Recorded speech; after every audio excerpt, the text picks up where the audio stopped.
അപ്പോൾ നമ്മളിപ്പോഴും ദിനംപ്രതി 22,000 രോഗികളെ ഉൽപ്പാദിപ്പിച്ചുകൊണ്ടിരിക്കുകയാണ്.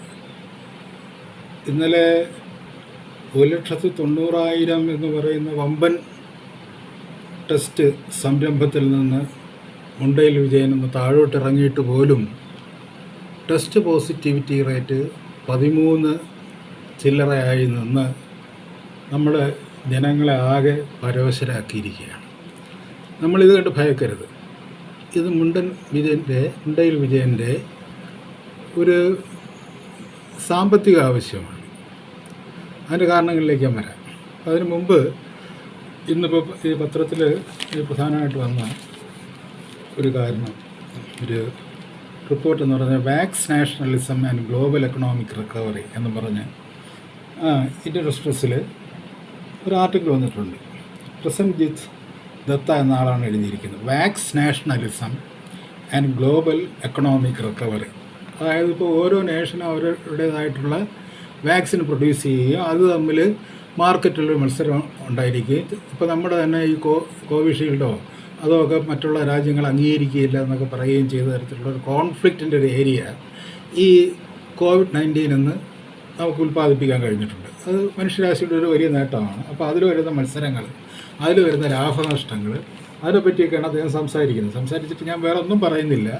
അതിനകത്ത് ഇപ്പോൾ പറഞ്ഞു വരുമ്പോഴത്തേക്ക് ഇതിൻ്റെ ലേഖകൻ പറയുന്ന ഒരു ആർഗ്യുമെൻ്റാണ്, the IMF fears that there is a real possibility of new variants derailing global economic recovery and wiping out as much as a cumulative $5.5 trillion from the global GDP by 2025.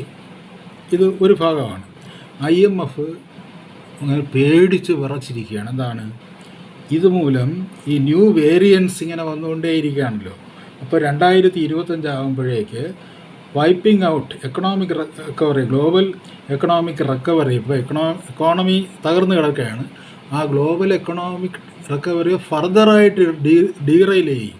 അതിൻ്റെ റിക്കവറി അതിൽ നിന്ന് തിരികെ വരൽ എന്ന് പറയുന്നത് അസാധ്യമായി തീരത്തക്ക തരത്തിൽ wiping out as much as a cumulative $5.5 trillion, $4.5 trillion ഇത് കാരണം, ഇതിൻ്റെ വേരിയൻസിൻ്റെ വരവ് കൊണ്ട് 2025 ആകുമ്പോഴേക്കും നഷ്ടമാകുമെന്ന് IMF പേടിക്കുകയാണ്. While further widening. പക്ഷേ അതിൽ വരുന്ന രസം അതാണ്, ഇതിപ്പോൾ ലോകത്താകെ സംഭവിക്കുന്നതാണ് എന്നാണ് IMF പറയുന്നത്. പക്ഷേ അങ്ങനെ സംഭവിക്കുമ്പോൾ ഉണ്ടാകുന്നൊരു പ്രത്യേകത എന്ന് പറയുന്നത്, while further widening the gap between rich economies, അതായത് റിച്ച് എക്കോണമീസും and emerging and under developed countries. Under developed ആയിട്ടുള്ള, അതായത് വികസ്വരം എന്ന് പറയും. നമ്മുടെ രാജ്യം ഒരു വികസ്വരം, അവികസിതമൊന്നും നമ്മൾ പറയുന്നില്ല, വികസ്വരമാണ്. കാര്യം നമുക്ക് പറഞ്ഞില്ലേ, നമ്മൾ കടം വാങ്ങിച്ചിട്ടായാലും 3 ലക്ഷം കോടി കടം വാങ്ങിച്ചിട്ടായാലും നമ്മൾ വാടകയ്ക്കെടുത്ത ആ വാടക കൊടുത്ത് അല്ലെങ്കിൽ ആ കടം വാങ്ങിച്ച പണം കൊണ്ട് നമ്മൾ ഒരുപാട് ഗോപുരങ്ങൾ നമ്മൾ പണിഞ്ഞിട്ടുണ്ട്. അതുകൊണ്ട് നമ്മളൊരു അൺഡെവലപ്ഡ് എക്കോണമി എന്നവർ പറയില്ല, അണ്ടർ ഡെവലപ്ഡ് എക്കോണമി. അത് പഴയ ഒരു പ്രയോഗമാണ്. വികസ്വര രാജ്യങ്ങൾ, വികസിത രാജ്യങ്ങൾ, അവികസിത രാജ്യങ്ങൾ. നമ്മൾ അവികസിതമല്ല എന്നാണ് നമ്മുടെ കണക്കുകൂട്ടൽ. ശരി, നമ്മൾ അംഗീകരിക്കുന്നു. അവർക്ക് അവരുടേതായ ചില ഇൻഡെക്സസ് ഉണ്ട്. പക്ഷേ ഇങ്ങനെ സംഭവിക്കുമ്പോൾ ഈ ഇത്രയും $4.5 ട്രില്യൺ അങ്ങ് പുകയായി പോകുമ്പോഴത്തേക്ക് യഥാർത്ഥത്തിൽ ഈ ഡോളേഴ്സൊക്കെ കുന്നുകൂട്ടുന്ന ആളുകൾക്കാണ് അതിൻ്റെ ഒരു നഷ്ടം സംഭവിക്കുന്നത്. പക്ഷേ it would widen the gap between the richer countries and the under developed countries. അവിടെയാണ് ഇതിൻ്റെ എക്കോണമിയുടെ ഒരു മർമ്മം എന്ന് പറയുന്നത്. കോവിഡിന് ഒരു സാമ്പത്തിക ധർമ്മം നിറവേറ്റാനുണ്ട്. ഞാൻ പറയുന്നതല്ല, കോവിഡിനൊരു സാമ്പത്തിക ധർമ്മം നിറവേറ്റാനുണ്ട്. അതിൻ്റെ വേരിയൻസ് ഇങ്ങനെ തുരിതുരാ വന്നുകൊണ്ടിരിക്കുമ്പോഴത്തേക്ക് ഒടുവിൽ 2025 ആകുമ്പോഴത്തേക്ക് ഇപ്പം തന്നെ ഈ അണ്ടർ ഡെവലപ്ഡ് കൺട്രീസും റിച്ചർ കൺട്രീസും തമ്മിൽ ഒരു ഗ്യാപ്പുണ്ട്. That gap may widen. That means the richer countries may be safe or they may be in a safer position, but when we come to the underdeveloped countries, it is a sorrow state of things. അത് വളരെ വളരെ ഒരു morbid state of things ആയിട്ട് വരും. അതാണ് അതിൻ്റെ ഒരു അവസ്ഥ എന്ന് പറയുന്നത്. അപ്പോൾ ഇതിൽ എന്തുകൊണ്ട് ഇതിങ്ങനെ വ്യാപിക്കുന്നു, അല്ലെങ്കിൽ അതിന് വ്യാപനത്തിന് ആധാരമായിട്ടുള്ള കാരണങ്ങൾ ഇങ്ങനെ തുരുതുരാ വന്നുകൊണ്ട് ഇരിക്കുന്നു എന്ന് ചോദിച്ചു കഴിഞ്ഞാൽ, റിച്ചർ നേഷൻസ് അവരൊരു സേഫ് പ്ലേസിലാണ്. പക്ഷേ അവരും ഈ ഡെവലപ്പിംഗ് കൺട്രീസ് എന്ന് പറയുന്ന, അല്ലെങ്കിൽ അണ്ടർ ഡെവലപ്ഡ് കൺട്രീസ് എന്ന് പറയുന്ന ഈ നേഷൻസും തമ്മിലുള്ള ഒരു അകലം, ആ ഒരു ഗർത്തം കുറേ കൂടി ആഴമുള്ളതായി തീരും. എന്ന് വെച്ച് കഴിഞ്ഞാൽ ഇതിൽ നഷ്ടപ്പെടുന്നത് ലോക്ക്ഡൗൺ നടത്തുന്ന ഇന്ത്യയെ പോലെയുള്ള രാജ്യങ്ങൾക്കാണ് എന്ന് മുണ്ടയിൽ വിജയൻ തിരിച്ചറിയണം. And that is the politics of Covid ഒരു രാഷ്ട്രീയ പ്രവർത്തകനോ രാഷ്ട്രീയ നേതാവോ ഒന്നുമല്ല. കൊറോണ എന്ന് പറയുന്നതിന് പ്രത്യേകിച്ച് അങ്ങനെ രാഷ്ട്രീയ പക്ഷപാതമൊന്നുമില്ല. പക്ഷേ കൊറോണയെ അവരത് കൈകാര്യം ചെയ്തു വരുമ്പോൾ, അതായത് ഇപ്പോൾ പറഞ്ഞില്ലേ, ഇപ്പോൾ വാക്സ് നാഷണലിസം വെച്ചാൽ വാക്സിൻ്റെ നാഷണലിസം, ഓരോ നേഷനും അവരുടേതായ വാക്സിൻ ഉണ്ടാക്കുന്നു, അതിൻ്റെ കോമ്പറ്റീഷനൊക്കെയാണ് പറയുന്നത്. Vax nationalism and global economic recovery. അപ്പോൾ ഈ വാക്സ് നാഷണലിസം വന്ന് ഈ ഓരോ രാജ്യങ്ങളും ഈ തരത്തിൽ വാക്സിൻ കൊണ്ട് ഒരു മാർക്കറ്റ് സ്ഥാപിക്കാൻ ശ്രമിക്കുമ്പോഴത്തേക്ക് ആ മാർക്കറ്റിൽ റിച്ചർ കൺട്രീസിന് എന്തായാലും അധീശത്വം ഉണ്ടാകുകയും നമ്മളെ പോലെയുള്ള രാജ്യങ്ങൾ ഒന്നുകൂടി പിന്തള്ളപ്പെട്ടു പോവുകയും ചെയ്യും എന്നാണ് പറയുന്നിരിക്കുന്നത്. എന്നിട്ട് അവസാനം ഇത് കൺക്ലൂഡ് ചെയ്യുമ്പോൾ അദ്ദേഹം ഒരുപാട് കാര്യങ്ങളൊക്കെ പറഞ്ഞു. അതായത് IMFും വേൾഡ് ബാങ്കും WTOയും എല്ലാം കൂടി എങ്ങനെയെങ്കിലും രോഗത്തെ രക്ഷിക്കാൻ വേണ്ടി ശ്രമിച്ചുകൊണ്ടിരിക്കുകയാണെന്നൊക്കെ അദ്ദേഹം അഭിപ്രായപ്പെടുന്നു. പ്രസേൻജിത്ത് ദത്തയാണ് എഴുതിയിരിക്കുന്നത്. എഴുതിയതിന് ശേഷം that seems a tall task because of mutual suspicion. അപ്പോൾ ഇവിടെ ഒരു ടാൾ ടാസ്ക് ഉണ്ട്. എന്താണ്? What is mutual suspicion? രാഷ്ട്രങ്ങൾ തമ്മിൽ പരസ്പര സംശയമാണ്. ഡൊമസ്റ്റിക് കമ്പൽഷൻസ്, ഓരോ തരത്തും അവരുടേതായിട്ടുള്ള ദേശീയമായിട്ടുള്ള കമ്പൽഷൻസ് വരുന്നുണ്ട്. And pressure from pharmaceutical lobby groups, and that does not portend well for the future. അപ്പോൾ എന്താ പറയുന്നത്? ഇതാകെ പറഞ്ഞു വന്ന് ഇദ്ദേഹം ഒരുപാടൊക്കെ സാധ്യതകളുണ്ട്. കോവാക്സിനുണ്ട്, കോഷീൽഡുണ്ട്, നമ്മൾ IMF രക്ഷിക്കും, അല്ലെങ്കിൽ WTO രക്ഷിക്കും എന്നൊക്കെ പറഞ്ഞിട്ട് അവസാനം വരുമ്പോഴത്തേക്ക് ഇതൊരു ടാൾ ടാസ്ക്കായിട്ട് വരികയാണ്. നമ്മുടെ കാര്യം എന്തായാലും കഷ്ടത്തിലാണ്. എന്തുകൊണ്ടാണ്?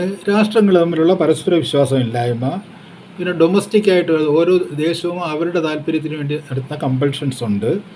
പിന്നെ pressure from pharmaceutical lobby, that is all important. And who commands this pharmaceutical lobby, that is the main point. അപ്പോൾ ആ ഫാർമസ്യൂട്ടിക്കൽ ലോബീസ് എന്ന് വരുന്ന pressure, and that does not portend well for the future. ഇതൊന്നും ഭാവിയിൽ നമുക്ക് പ്രയോജനപ്പെടുകയില്ല എന്ന് അദ്ദേഹം പറയുകയാണ്. അതിൽ അദ്ദേഹം ദുഃഖിതനാണ്, വല്ലാതെ ദുഃഖിതനായിരിക്കുകയാണ് അദ്ദേഹം. അതാണ് അദ്ദേഹത്തിൻ്റെ ഒരു ദുഃഖം എന്ന് പറയുന്നത്. അപ്പോൾ ഞാനത് അതിൻ്റെ ഒരു സാമ്പത്തിക കാര്യം പറയുമ്പോഴത്തേക്ക്, നമ്മൾ പറഞ്ഞില്ലേ ഒരു യൂണിവേഴ്സൽ പാറ്റേണിനെ ഫോളോ ചെയ്യുന്നു, ഒരു ഇൻ്റർനാഷണൽ പാറ്റേണിനെ ഫോളോ ചെയ്യുന്നു എന്ന് പറയുമ്പോൾ, ഈ പറയുന്ന കാര്യങ്ങളിൽ ഒട്ടുമിക്കവാറും കാര്യങ്ങൾ അൺസയൻറ്റിഫിക്കാണ്, അശാസ്ത്രീയമാണ്, നമുക്ക് പെട്ടെന്ന് അത് ഉൾക്കൊള്ളാനാവാത്തതാണ് എന്ന് നമ്മൾ മനസ്സിലാക്കണം. അപ്പോൾ ഇവിടെ ഈ 22,000 പേരെ ഒരു ദിവസം ടെസ്റ്റ് നടത്തി ഇദ്ദേഹം അത്ഭുതങ്ങൾ സൃഷ്ടിച്ചുകൊണ്ടിരിക്കുകയാണ്. ഇതിൻ്റെ ആവശ്യം എന്താണ് എന്ന് ചോദിക്കുമ്പോൾ, what is the validity of A test എന്ന് ചോദിക്കുമ്പോഴത്തേക്ക് ഉത്തരമില്ല, ഉത്തരം പറയാനുമാവില്ല. അപ്പോൾ ഇവിടെ ഇത് കൂടുകയാണല്ലോ എന്ന് പറഞ്ഞിട്ട് ഇവിടെ ICM മാറുന്നു, കുറേ വിദഗ്ധന്മാർ ഇതെങ്ങനെ ഇവിടുത്തെ വൈറസിനെ പിടിച്ചു നിർത്താം. അതായത് ഇവിടെ കർണാടകത്തിൻ്റെ ബോർഡറിലും തമിഴ്നാടിൻ്റെ ബോർഡറിലും വന്നിട്ട് വൈറസ് അങ്ങ് തിരിച്ചു പോവുകയാണ്.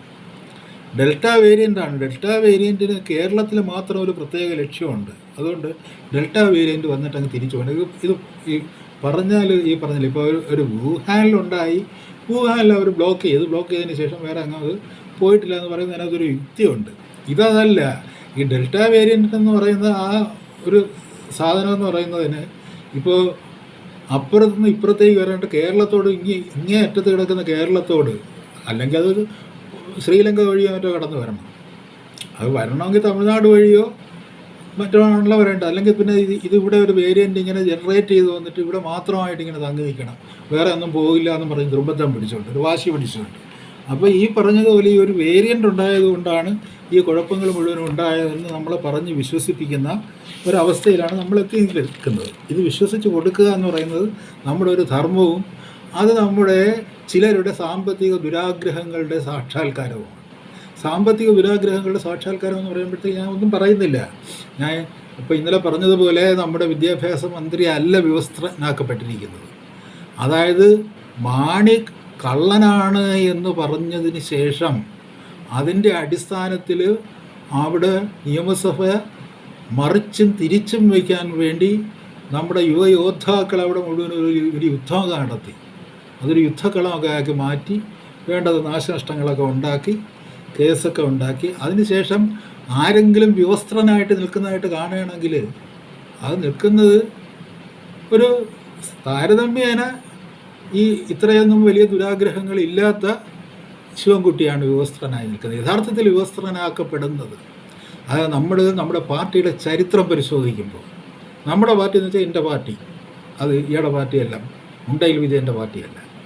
എൻ്റെ പാർട്ടിയുടെ ചരിത്രം പരിശോധിക്കുമ്പോൾ, നമ്മുടെ പാർട്ടിയുടെ ചരിത്രം പരിശോധിക്കുമ്പോൾ, അല്ലെങ്കിൽ പാർട്ടി പോട്ടെ ഇടതുപക്ഷത്തിൻ്റെ ചരിത്രം പരിശോധിക്കുമ്പോഴത്തേക്ക് മുണ്ടയിൽ വിജയൻ ഇതിൻ്റെ നേതൃസ്ഥാനത്ത്, മുണ്ടയിൽ വിജയൻ സഹകരണ വകുപ്പ് മന്ത്രിയായി വരുന്നു, മുണ്ടയിൽ വിജയൻ ഇലക്ട്രിസിറ്റി വകുപ്പ് മന്ത്രിയായി വരുന്നു, മുണ്ടയിൽ വിജയൻ പാർട്ടി സെക്രട്ടറി ആകുന്നു, മുണ്ടയിൽ വിജയൻ മുഖ്യമന്ത്രിയാകുന്നു. ഇത്രയും കാര്യങ്ങൾ ഈ നമ്മുടെ ഇടതുപക്ഷ പ്രസ്ഥാനവുമായിട്ട് ബന്ധപ്പെട്ട് സംഭവിച്ചതിന് ശേഷം നമുക്കുണ്ടാകുന്ന സാമ്പത്തിക ദുരാചാരങ്ങളുടേതായ ഒരു പരമ്പര, ആ പരമ്പരയാണ് ഒടുവിൽ നമ്മളെ മാണിയെ അക്സെപ്റ്റ് ചെയ്യാൻ നമ്മളെ പ്രേരിപ്പിക്കുന്നത്. മാണിയെ തള്ളിപ്പറഞ്ഞിട്ട് മാണിയെ ആശ്ലേഷിക്കാൻ നമ്മളെ പ്രേരിപ്പിക്കുന്നത് ഈ തരത്തിലുള്ള സാമ്പത്തികമായ അക്രമങ്ങളെ ആശ്ലേഷിക്കാനുള്ള സന്നദ്ധതയും അതിലൂടെയാണ് മുന്നോട്ട് പോകേണ്ടത് എന്നുള്ള ഒരു നിലപാടുമാണ് നമ്മളവിടെ കൊണ്ടെത്തിച്ചത്. ഇത് ആരാണ് ഈ തരത്തിൽ ഒരു സാമ്പത്തിക ദുർനീതിയുടെയും സാമ്പത്തിക ദുരാഗ്രഹത്തിൻ്റെയും ഒരു സ്ഥലമാണ് ഇടതുപക്ഷം എന്നുള്ള തരത്തിൽ അതിന് ഊന്നൽ നൽകിക്കൊണ്ട് അദ്ദേഹം പ്രൊഫഷണലാണ്, ആൻ എഫിഷ്യൻ്റ് മാനേജറാണ്, ഒരു ബിസിനസ് മാനേജറാണ് മുണ്ടയിൽ വിജയൻ, അതിലൊന്നും യാതൊരു സംശയവുമില്ല. പക്ഷേ കക്കാതെയും ഇതൊക്കെ ചെയ്യാം. അധമമായ മാർഗങ്ങളിലൂടെ, അധോലോക മാർഗങ്ങളിലൂടെ പണം കൊണ്ടുവരാൻ ശ്രമിക്കുന്ന ആ ഒരു കുൽസിതമായ ഒരു മനസ്സ്, ആ മനസ്സ് ഇടതുപക്ഷ പ്രസ്ഥാനത്തെ വിവസ്ത്രമാക്കിയിരിക്കുന്നു ജനങ്ങൾക്ക് മുന്നിൽ. ഇത് ശിവൻകുട്ടിയുടെ ആ ദയനീയമായ ചിത്രം ഒരടയാളം മാത്രമാണ്. ചരിത്രം ഇടതുപക്ഷത്തിൻ്റെ കയ്യിൽ പിടിപ്പിച്ച ഒരു കുരിശാണ്. ഇനി മുട്ടുകുത്തി നിന്ന് ഞാൻ അപരാധി, ഞാൻ പിഴയാളി എന്ന് വിളിച്ചു പറയേണ്ട ഒരു കർമ്മം മാത്രമേ അവശേഷിക്കുന്നുള്ളൂ. കാര്യം വെച്ച് കഴിഞ്ഞാൽ ഈ പറഞ്ഞില്ല, വിദ്യാഭ്യാസ രംഗത്തായാലും ഞാൻ വിദ്യാഭ്യാസത്തെക്കുറിച്ച് പറയുന്നില്ല. വിദ്യാഭ്യാസ രംഗത്ത് എന്താണ് സംഭവിച്ചുകൊണ്ടിരിക്കുന്നത്, ഇനി എന്താണ് സംഭവിക്കാൻ പോകുന്നത് പറഞ്ഞില്ലേ. ഇപ്പോഴും പറഞ്ഞില്ലേ, പഴയ എല്ലാ പ്രേതങ്ങളെയും ഈ ഇതിൻ്റെ സെൽഫ് ഫൈനാൻസിങ് ആ ഒരു കോളേജ് വന്നതിന് ശേഷം ഈ സെൽഫ് ഫൈനാൻസിങ് യൂണിവേഴ്സിറ്റീസ് വരുന്നു, ആ തരത്തിൽ കോഴ്സുകളുടെ റീസ്ട്രക്ചറിങ് വരുന്നു, ഓൺലൈൻ എഡ്യൂക്കേഷൻ വരുന്നു. ഓൺലൈൻ എഡ്യൂക്കേഷൻ വന്നിട്ട് ഇപ്പോൾ എന്തായി?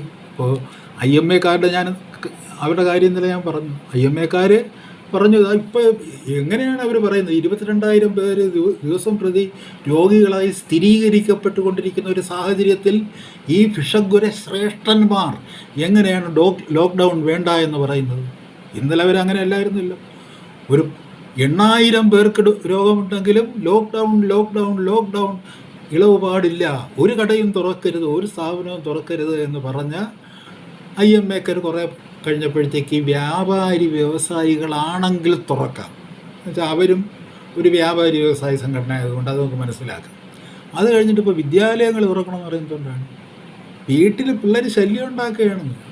അവരുടെ ശരീരത്ത് കൊള്ളുമ്പോഴത്തേക്ക് IMAയിലുള്ള ഡോക്ടർമാരുടെ ശരി, അല്ലെങ്കിൽ വിദ്യാലയങ്ങൾ തുറക്കണമെന്ന് അവർ പറയേണ്ട കാര്യമില്ല. 2 റിസൾട്ട് വന്നു കഴിഞ്ഞു, 100% റിസൾട്ടായിട്ട് വന്നു കഴിഞ്ഞിട്ടുണ്ട്. അതൊക്കെ കഴിഞ്ഞതിന് ശേഷം ഫർദറായിട്ടുള്ള എഡ്യൂക്കേഷനെ സംബന്ധിച്ചുള്ള പ്രശ്നങ്ങൾ വരുമ്പോൾ നമ്മുടെ കുട്ടികളെ സംബന്ധിച്ച്, നമ്മുടെ വീടുകളിലും കുട്ടികളുണ്ടല്ലോ, ചെറിയ ക്ലാസ്സിൽ പഠിക്കുന്ന കുട്ടികൾ, ഈ പറയുന്ന IMAക്കാരുടെ വീട്ടിലും ചെറിയ ക്ലാസ്സിൽ പഠിക്കുന്ന കുട്ടികളും വലിയ ക്ലാസ്സിൽ പഠിക്കുന്ന കുട്ടികളും ആ കുട്ടികളുടെ കുട്ടികളുമൊക്കെ ഉണ്ടല്ലോ. അവരുടെ വിലാപങ്ങളും രോദനങ്ങളും അവരുടെ നിറയുന്ന കണ്ണുകളും കാണുമ്പോഴത്തേക്ക് നിങ്ങൾക്ക് പള്ളിക്കൂടം തുറക്കണമെന്ന് തോന്നും IMAക്കാരാ. അതായത് നിങ്ങൾക്ക് നഷ്ടമുണ്ടാകുന്ന ഒരു ഭാഗമാണത്. കുട്ടികളെക്കുറിച്ച് ഓർക്കുമ്പോഴാണ് നമുക്ക് ഏറ്റവും ഈ ദുഃഖം ആദ്യം മുതലേ ഇവിടെ ആവർത്തിച്ച് പറഞ്ഞുകൊണ്ടിരിക്കുന്നതാണ്. ഇപ്പോൾ IMAക്കാരൻ പറയുന്നു 22,000-ലെത്തിയപ്പോൾ 22,000 പേർക്ക് രോഗമാണ് എന്നുള്ളൊരു വ്യാജ ഗണിതത്തിൻ്റെ വഴിയിലൂടെ നമ്മളിങ്ങനെ സഞ്ചരിച്ചു കൊണ്ടിരിക്കുമ്പോൾ IMAക്കാരൻ പറയുന്നു നമുക്ക് പള്ളിക്കൂടം തുറക്കാം. അപ്പോഴാണ് അത് ഏറ്റവും അപഹാസ്യമായി തീരുന്നത്. അങ്ങനെ പള്ളിക്കൂടം തുറക്കാമെന്ന് പറയുമ്പോഴാണ് പള്ളിക്കൂടത്തിൻ്റെ മന്ത്രിയുടെ ചിത്രങ്ങൾ പത്രത്തിലും ഈ ഇതിലുമൊക്കെ വരുന്നത്.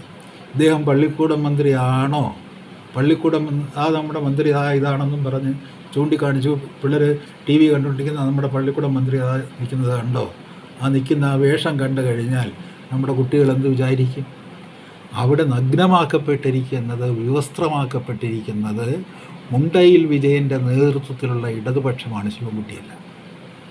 ശിവൻകുട്ടിമാരെയൊക്കെ ഇങ്ങനെ ആക്കി തീർത്ത ഒരു നേതൃത്വം, ആ നേതൃത്വം അതിൻ്റെ ആഭാസകരമായ വീര്യം മുഴുവൻ പ്രദർശിപ്പിക്കുന്നത് മുണ്ടയിൽ വിജയൻ നേതൃസ്ഥാനത്ത് വന്നതിന് ശേഷമാണ്.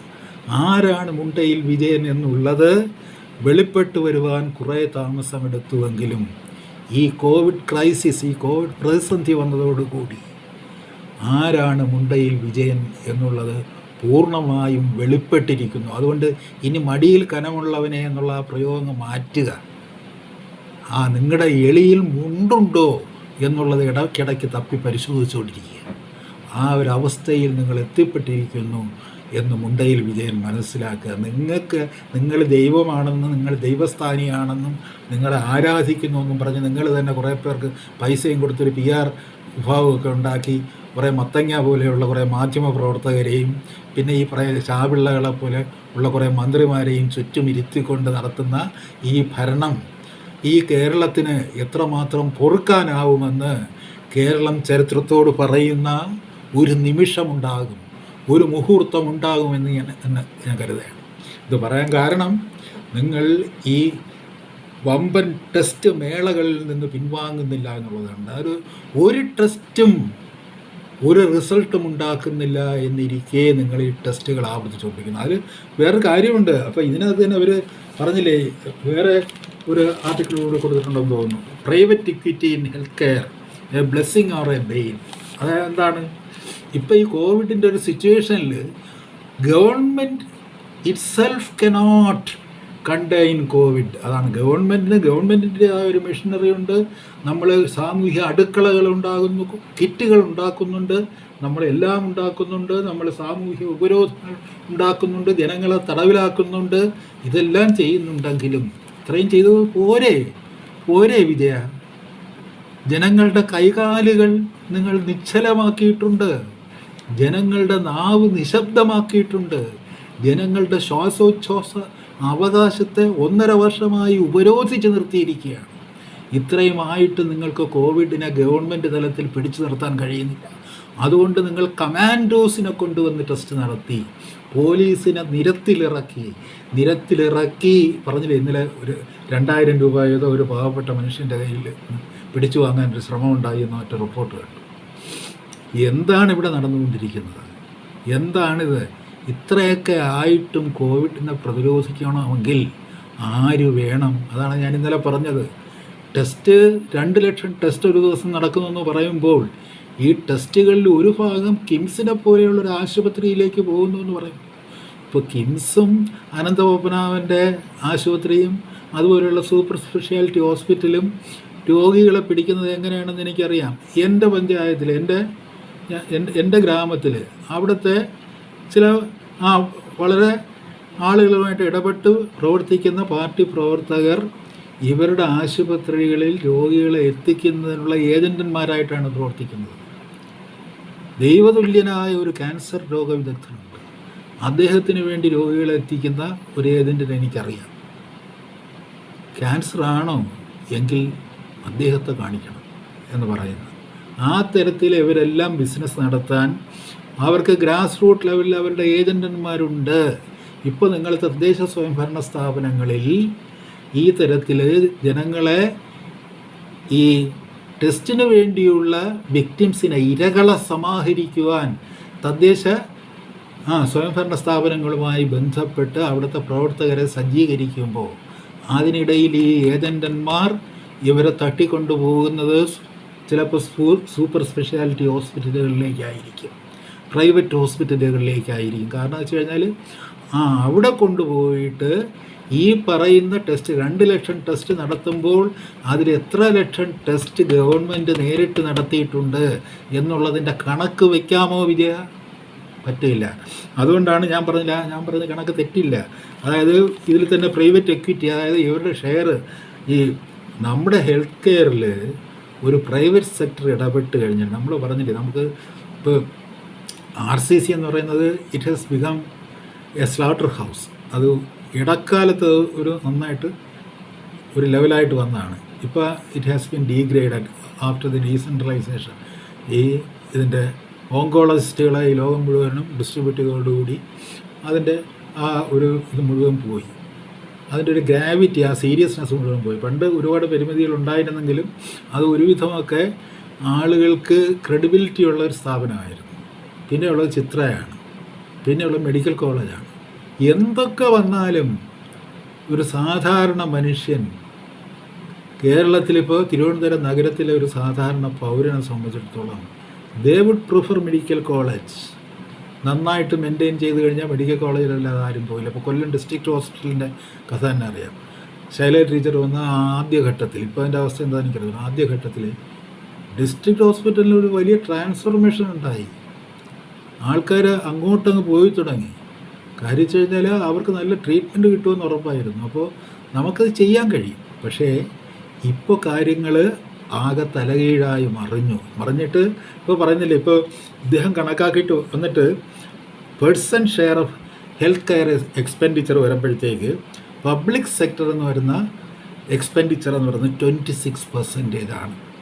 അതിപ്പോൾ ഒരു ഇന്ത്യ ഗവൺമെൻറ്റുമായിട്ട് ബന്ധപ്പെട്ടുള്ള കണക്കാണെന്നാണ് എനിക്ക് തോന്നുന്നത്. എന്നാലും കേരളത്തിലത് അതിൽ നിന്ന് വ്യത്യസ്തമല്ല. അതിനേക്കാളും ഈ പ്രൈവറ്റ് ഹോസ്പിറ്റലുകളുടെ പടർപ്പുകളുള്ളത്. പക്ഷേ കൊച്ചു കൊച്ചു ഹോസ്പിറ്റൽ അതിനെയൊക്കെ ശ്വാസം ഞെരിച്ച് ഏതാണ്ട് പരവശമാക്കിയിട്ടുണ്ട്. ഒരു മീഡിയം ലെവലിലുള്ള ഹോസ്പിറ്റലിൻ്റെ കാര്യം പരവശമാണ്. പക്ഷേ ഇവിടെ പ്രൈവറ്റ് സെക്ടർ എന്നാണ് 75% ഇതിൻ്റെ ഒരു ഇക്വിറ്റി ഷെയർ വരുന്നത്. ഈ നമ്മുടെ ആരോഗ്യ സംരക്ഷണത്തിൻ്റെ 74% എക്സ്പെൻഡിച്ചർ വരുന്നത്, ഷെയർ ഓഫ് ഹെൽത്ത് എക്സ്പെൻഡിച്ചർ എന്ന് പറയുന്നത് പ്രൈവറ്റ് സെക്ടറിലാണ്. അപ്പോൾ ഇന്നലെ പറഞ്ഞ കണക്ക് ശരിയാണ്. 74% ഈ പറയുമ്പോൾ എക്സ്പെൻഡിച്ചറിൻ്റെ 74% ഷെയറും പ്രൈവറ്റ് സെക്ടറിലാണെന്ന് പറയുമ്പോൾ തന്നെ നമ്മൾ മനസ്സിലാക്കുന്നുണ്ട് നമ്മുടെ ആരോഗ്യ രംഗത്തിൻ്റെ അവസ്ഥ എന്താണ്. അതുകൊണ്ടാണ് പറയുന്നത്, ഞാൻ ഇന്നലെ പറഞ്ഞപ്പോൾ, ഇപ്പോൾ ഈ പറയുന്ന ഒരു എപ്പിഡമിക്കും ക്രോണിക് ആയിരിക്കില്ല. ഇപ്പോൾ പ്ലേഗ് വരുന്നു, ക്രോണിക് പ്ലേഗ് നമ്മൾ കേട്ടിട്ടുണ്ടോ? ഇല്ല. ഇപ്പോൾ ഇൻഫ്ലുവൻസ വരുന്നു, ക്രോണിക് ഇൻഫ്ലുവൻസ, സീസണൽ ഇൻഫ്ലുവൻസ എന്ന് പറയുന്നുണ്ട്, ക്രോണിക് ഇൻഫ്ലുവൻസ എന്ന് പറഞ്ഞ് നമ്മൾ കേട്ടിട്ടില്ല. അങ്ങനെ ഒരു ഏർപ്പാടില്ല. ഇതിപ്പോൾ പറഞ്ഞില്ലേ, 1.5 വർഷമായിട്ട് you are suppose to be in chronic stress of COVID എന്ന് പറയുമ്പോഴത്തേക്ക് you are a COVID patient. നിങ്ങൾ അതിൻ്റെ സ്ട്രെസ് അനുഭവിക്കുമെന്ന് പറഞ്ഞു കഴിഞ്ഞാൽ അതിൻ്റെ പേഷ്യൻ്റ് തന്നെയാണ്, അല്ലാതൊന്നുമല്ല. നിങ്ങൾക്ക് പറഞ്ഞില്ലേ, നിങ്ങൾക്ക് ഇപ്പോൾ പറഞ്ഞില്ലേ, ഏതെങ്കിലും ഒരു രോഗത്തെ സംബന്ധിച്ചുള്ള ഒരു ആധി ഉണ്ടായിരിക്കുന്നു എന്ന് പറഞ്ഞാൽ ആ ആധി രോഗത്തിൻ്റെ ഒരു ഭാഗമാണ്. സ്ട്രെസ് അങ്ങനെ ഒരു ആധിയാണ്. 1.5 വർഷമായിട്ട് ഒരു സ്ട്രെസ് ഉണ്ടായിരിക്കുന്നത് chronic stress is there means chronic COVID is chronic എന്ന് വേണമെങ്കിൽ നമുക്ക് പറയാം. പക്ഷേ it doesn't affect your body. അതാണ് എൻ്റെ പറയുന്നത്. It affects your environment of living. നിങ്ങളുടെ ജീവിതത്തിൻ്റെ പരിതോവസ്ഥകളെ ഏറ്റവും ദുഷ്കരമാക്കി തീർക്കുകയും നിങ്ങളെ ശ്വാസം മുട്ടിക്കുകയും ചെയ്യുന്ന ഒരു രോഗമായിട്ടത് മാറുകയാണ്. മറ്റതിനെ പോലെ മോർട്ടലല്ല. പെട്ടെന്നൊന്ന് നിങ്ങളെ അടിച്ച് വീഴ്ത്താനോ എടുത്തുകൊണ്ട് പോകാനോ കോവിഡിന് കഴിയുകയില്ല. കോവിഡ് തനിയെ വന്ന് ആരെയും ആക്രമിക്കുകയില്ല.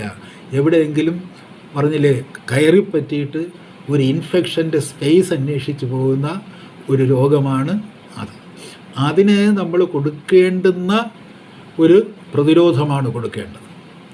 അതിന് അതീവ ജാഗ്രതയുടെയും അതിജാഗ്രതയുടെയും കാര്യമില്ല എന്നാണ് ഇന്നലെ IMA പറഞ്ഞിരിക്കുന്നത്.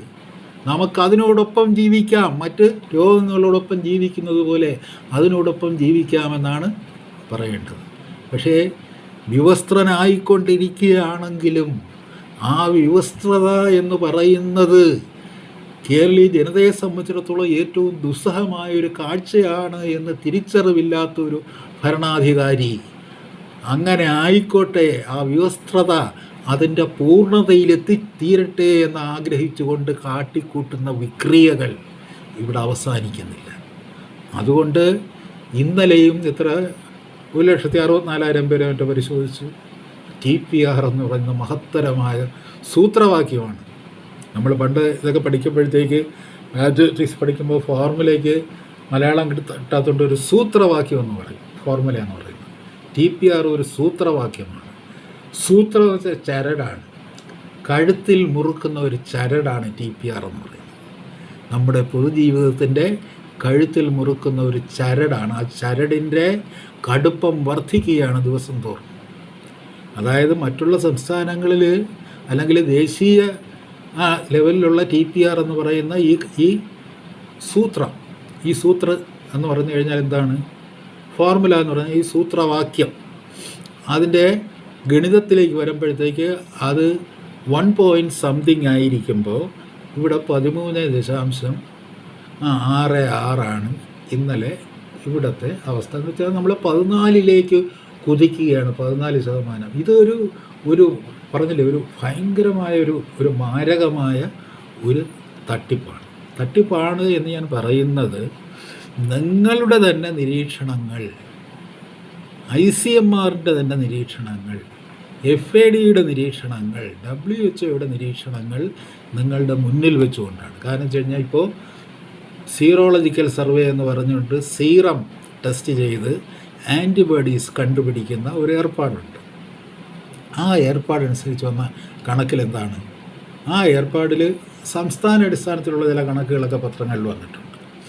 ഈ ആൻറ്റിബോഡീസ് എന്ന് പറയുന്നത് ഇമ്മ്യൂണോഗ്ലോബിൻ, അതായത് ഗ്ലോബുലിൻ എന്ന് പറയുന്ന പ്രോട്ടീനാണ്. ഇമ്മ്യൂണോ എന്ന് പറയുന്നത് കേപ്പബിൾ ഓഫ് ഇമ്മ്യൂണിറ്റി. ഇമ്മ്യൂണോഗ്ലോബുലിൻ എന്ന് പറയുന്ന പ്രോട്ടീൻ ഫോംസ് നമ്മുടെ രക്തത്തിലുണ്ട്. അപ്പോൾ അത് പ്രൊവോക്ഡ് ആകുന്നത് അത് പലതരത്തിലുണ്ട്. ഇപ്പോൾ IG ഇമ്മ്യൂണോഗ്ലോബുലിൻ ABCDEFG അങ്ങനെ പലതരത്തിലുണ്ട്. പലതരത്തിലുള്ള ഗ്ലോബുലിൻസാണ് ഉള്ളത്. അതിൽ ഈ ഇമ്മ്യൂണോഗ്ലോബുലിൻ G എന്ന് പറയുന്ന ആ ഒരു പർട്ടിക്കുലർ ഗ്ലോബുലിനാണ്. അതിന് ഈ virus if it enters your body, ഈ പറയുന്ന സാഴ്സിൻ്റെ വൈറസ് നിങ്ങളുടെ ശരീരത്തിൽ പ്രവേശിക്കുകയാണെങ്കിൽ അതിനെ പ്രതിരോധിക്കാനുള്ള കഴിവ് അതിനുണ്ടെന്നാണ് പറയുന്നത്. അത് പ്രതിരോധിക്കുകയും തൽക്കാലം ഈ വൈറസ് വിഴുങ്ങപ്പെടുകയോ മടങ്ങിപ്പോവുകയോ ചെയ്യും. വൈറസ് വുഡ് ഡിസപ്പിയർ, വന്ന വഴിയെ പിന്നെ കാണാനില്ല. അതുകൊണ്ടാണ് പലരും പറഞ്ഞത്, അല്ലെങ്കിൽ WHO ആദ്യമേ പറഞ്ഞത്, 80% പേരും ഹോസ്പിറ്റലിൽ പോകാതെ തന്നെ തനിയെ റിക്കവർ ചെയ്യുന്ന ഒരു അസുഖമാണ് ഇതെന്ന് പറഞ്ഞത്. കാര്യം വെച്ച് കഴിഞ്ഞാൽ നമ്മുടെ ശരീരത്തിൽ ഇപ്പോൾ ഒരു ബാധയുണ്ടാകുമ്പോൾ, ഒരു വൈറസ് ബാധ എന്ന് വെച്ചാൽ അതൊരു ഇൻഫെക്ഷൻ്റെ ലെവലിൽ പോകണമെന്നില്ല. അത് വൈറസായിട്ട് വരും, ബാധിക്കും, പിന്നെ അതൊരു ഇൻഫെക്ഷൻ്റെ ലെവലിലോട്ട് അത് മാറും. ഇൻഫെക്ഷൻ നമ്മുടെ ഒരു ഓർഗൻ സിസ്റ്റത്തെ ബാധിച്ചിട്ട് അതിൻ്റേതായിട്ടുള്ള പ്രതികരണങ്ങൾ ഉണ്ടാക്കുന്നൊരവസ്ഥയ്ക്കാണ് ഇൻഫെക്ഷൻ എന്ന് പറയുന്നത്. അപ്പോൾ ആ ഇൻഫെക്ഷൻ അത് ഒരു രോഗത്തോളം എത്തുമ്പോഴാണ് അതൊരു കേസായിട്ട് മാറുന്നത്. അപ്പോൾ ഒരു വൈറസ് ശരീരത്തിൽ പ്രവേശിച്ചാൽ you are infected with a virus എന്ന് പറയാം, ഇൻഫെക്ഷൻ ആണെന്ന് വേണമെങ്കിൽ പറയാം. പക്ഷേ ആ ഇൻഫെക്ഷൻ അത് ഒരു ഡിസീസിൻ്റെ ഒരു ഉൽപ്പാദനം നിർവഹിക്കുന്ന ലെവലിലേക്ക് വരുമ്പോൾ ഒരു ഡിസീസിന് കാരണമായി തീരുമ്പോഴാണ് അതൊരു കേസായിട്ട് തീരുന്നത്, അല്ലാതെ അതാകില്ല. അപ്പോൾ ദർ ഇസ് എൻ ഇൻഫെക്ഷൻ. ഇപ്പോൾ എനിക്ക് ജലദോഷമുണ്ട്, so I have an infection. ഈ ജലദോഷത്തിൻ്റെ വൈറസ് കുറേ കഴിയുമ്പോൾ അങ്ങ് പോകും. അത് കാര്യം എന്താ, എൻ്റെ ആ ഇമ്മ്യൂണിറ്റിയുടേതായിട്ടുള്ള ആ പ്രോട്ടീൻസോ അല്ലെങ്കിൽ എന്തെങ്കിലും അവിടെ ഉണ്ട്, അത് പ്രൊവോക്ഡ് ആവും, അത് ഇൻറ്ററാക്ട് ചെയ്യുമ്പോഴത്തേക്ക് കുറേ കഴിയുമ്പോൾ ജലദോഷം അങ്ങ് പോകും. അതിനിപ്പോൾ മരുന്ന് കഴിച്ചില്ലെങ്കിലും അതങ്ങ് പോകും. പിന്നെ എന്തെങ്കിലും ഒരു സപ്പോർട്ടീവായിട്ട് എന്തെങ്കിലും കൊടുത്തു കഴിഞ്ഞാൽ എൻ്റെ ഇമ്മ്യൂണിറ്റി കുറേ കൂടെ പവർഫുൾ ആകും. അപ്പോഴത്തേക്ക് ഈ പറയുന്ന വൈറസ് അങ്ങ് പോകും. അപ്പോൾ ഇൻഫെക്ഷൻ എന്ന് പറയുന്നത് ഇൻവെലിഡേറ്റ് ചെയ്തങ്ങ് പോവുകയാണ് ചെയ്യുന്നത്. ഈ പറയുന്ന ഇൻഫെക്ഷൻ അത് ഒരു ഡിസീസിലോട്ട് മാറാതെ, ഒരു രോഗത്തിൻ്റെ ഭാഗമായി തീരാതെ, ഒരു രോഗവുമായി അസോസിയേറ്റ് ചെയ്ത് രോഗത്തെ അഗ്രവേറ്റ് ചെയ്യാതെ മടങ്ങിപ്പോകുന്നൊരവസ്ഥയാണ് ഉണ്ടാകുന്നത്. അപ്പോൾ ഈ പറയുന്ന ഈ ഇമ്മ്യൂണോഗ്ലോബുലിൻ ജി എന്ന് പറയുന്ന ഒരു പർട്ടിക്കുലർ ആൻറ്റിബോഡി, ആദ്യം പറഞ്ഞില്ലേ, ഇതിൽ വേറൊരു ചരിത്രം കൂടെ കൊണ്ട് നമ്മൾ മനസ്സിലാക്കണം. ഞാൻ ഒന്നോ രണ്ടോ പ്രാവശ്യം പറഞ്ഞതാണ്. ആദ്യം തുടങ്ങി വയ്ക്കുന്ന ആൻറ്റിബോഡീസ് ടെസ്റ്റാണ്. അത് ജസ്റ്റ് ട്രേസ് അതാണ് അതിൽ ഏറ്റവും വലിയ രസം. അതായത് ഇത് നിങ്ങൾക്ക് രോഗം വന്നിട്ടുണ്ടോ എന്നറിയാൻ ആൻറ്റിബോഡീസ് ടെസ്റ്റ് നടത്തുമെന്ന് പറഞ്ഞാൽ അതിനകത്ത് അർത്ഥമുണ്ട്. നിങ്ങൾക്ക് രോഗമുണ്ടോ എന്നറിയാൻ ആൻറ്റിബോഡീസ് ടെസ്റ്റ് നടത്തുമെന്ന് പറഞ്ഞാൽ അതിനകത്ത് അർത്ഥമില്ല. കാര്യം വെച്ച് കഴിഞ്ഞാൽ അവിടെ ചെന്നുടനെ തന്നെ പറഞ്ഞില്ല, ഇപ്പോൾ 2 ആഴ്ച കഴിഞ്ഞിട്ട് ചിലപ്പോൾ ആൻറ്റിബോഡീസ് അത് ആക്ടിവേറ്റ് ചെയ്യപ്പെടും. ഇപ്പോൾ ഈ സാധാരണ ഇത് അങ്ങോട്ട്, അതായത് ഇതിൻ്റെ ഒരു എൻട്രി നിങ്ങൾ പോസിറ്റീവ് ആണോന്ന് അറിയാനായിട്ട് നിങ്ങൾ ആൻറ്റിബോഡീസ് ടെസ്റ്റ് നടത്തി അറിയാൻ പറ്റില്ല. അതായത് നിങ്ങൾ പോസിറ്റീവ് ആയതിനു ശേഷം 2 ആഴ്ച കഴിഞ്ഞിട്ട് ചിലപ്പോൾ കുറേ കൂടെ കഴിഞ്ഞതിന് ശേഷമേ ഇത് ആക്ടിവേറ്റ് ചെയ്യപ്പെടും, IgG ആക്ടിവേറ്റ് ചെയ്യപ്പെടും. അപ്പോൾ നിങ്ങൾ IgG പോസിറ്റീവ് അല്ലെന്ന് കണ്ടു കഴിഞ്ഞാൽ നിങ്ങൾക്ക് രോഗമില്ല, അല്ലെങ്കിൽ നിങ്ങൾ പോസിറ്റീവ് അല്ല എന്ന് നിങ്ങൾക്ക് പറയാൻ പറ്റില്ല. അതുകൊണ്ട് അത് ആദ്യമേ തന്നെ തള്ളിക്കളഞ്ഞതാണ്. പക്ഷേ ആദ്യം നമ്മൾ രോഗം ട്രേസ് ചെയ്യാനായിട്ട് നമ്മൾ ഉപയോഗിച്ചത് ഈ ആൻറ്റിബോഡീസ് ടെസ്റ്റാണ്. ആൻറ്റിബോഡീസ് എന്ന് പറഞ്ഞു കഴിഞ്ഞാൽ ഇപ്പോൾ അവർ പറയുന്നത് എന്താണ്, പ്രിവലൻസിനെ സംബന്ധിച്ചാണ്. പണ്ട് രോഗം വന്നിട്ടുണ്ടോ എന്ന് തിരിച്ചറിയുന്നത് നമ്മൾ പ്രധാനമായും ആൻറ്റിബോഡീസിൻ്റെ പ്രസൻസ് കൊണ്ടാണ്. അപ്പോൾ അത് കണ്ടെത്തുമ്പോഴത്തേക്ക് അതിന് വേറൊരു ഗുണം കൂടെ ഉണ്ടെന്ന് അവർ അവകാശപ്പെടുന്നു. അതായത് നിങ്ങളുടെ ശരീരത്തിൽ ഇപ്പോഴും ആൻറ്റിബോഡീസ് അങ്ങനെ നിൽക്കുകയാണെന്നുണ്ടെങ്കിൽ, അത് ആക്ടിവേറ്റഡ് ആയിട്ട് നിൽക്കുകയാണെന്നുണ്ടെങ്കിൽ അതിൻ്റെ വീര്യം അങ്ങനെ ശമിക്കാതെ നിൽക്കുമെന്നും, കുറേ അധികം കാലം, നമുക്ക് ഒരുപാട് കാലമൊന്നും പറയാൻ പറ്റില്ല, ആൻറ്റിബോഡീസിൻ്റെ ആ റെസിസ്റ്റൻസ് ഒരുപാട് കാലം ഉണ്ടാവുമെന്ന് പറയലും, ആൻറ്റിബോഡീസ് പിന്നെ കുറച്ചുകൂടെ നിർവീര്യമായി അല്ലെങ്കിൽ പിൻവലിയ വന്നിരിക്കും, പിന്നെയും മുന്നോട്ട് വന്നിരിക്കും. ഒരു അറ്റാക്ക് വരുമ്പോഴത്തേക്ക്, ആക്രമണം വരുമ്പോഴാണ് അത് ആക്ടിവേറ്റ് ചെയ്യപ്പെടുന്നത്. അപ്പോൾ ഈ ആക്രമണകാരി പോയി കഴിഞ്ഞതിന് ശേഷം അതിങ്ങനെ കുറേ കാലം വിജിലായിട്ട് നിൽക്കും. ആ കാലത്ത് നിങ്ങൾക്ക് ഒരു ഇമ്മ്യൂണിറ്റി ഉണ്ടാവും, അല്ലാതെ സ്ഥിരമായിട്ട് ഇമ്മ്യൂണിറ്റി ഒന്നും ഉണ്ടാകില്ല.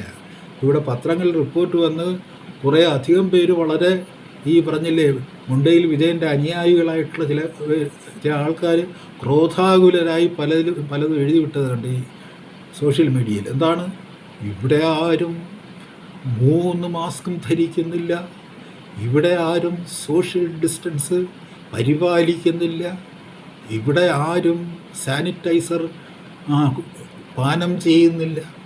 അതിൻ്റെ ഫലമായിട്ടെന്താണ്, മറ്റുള്ള സംസ്ഥാനങ്ങളിലൊക്കെ തന്നെയും 73%, 74% പേർക്കും എന്തുണ്ട്, ആൻറ്റിബോഡീസ് ഉണ്ട്.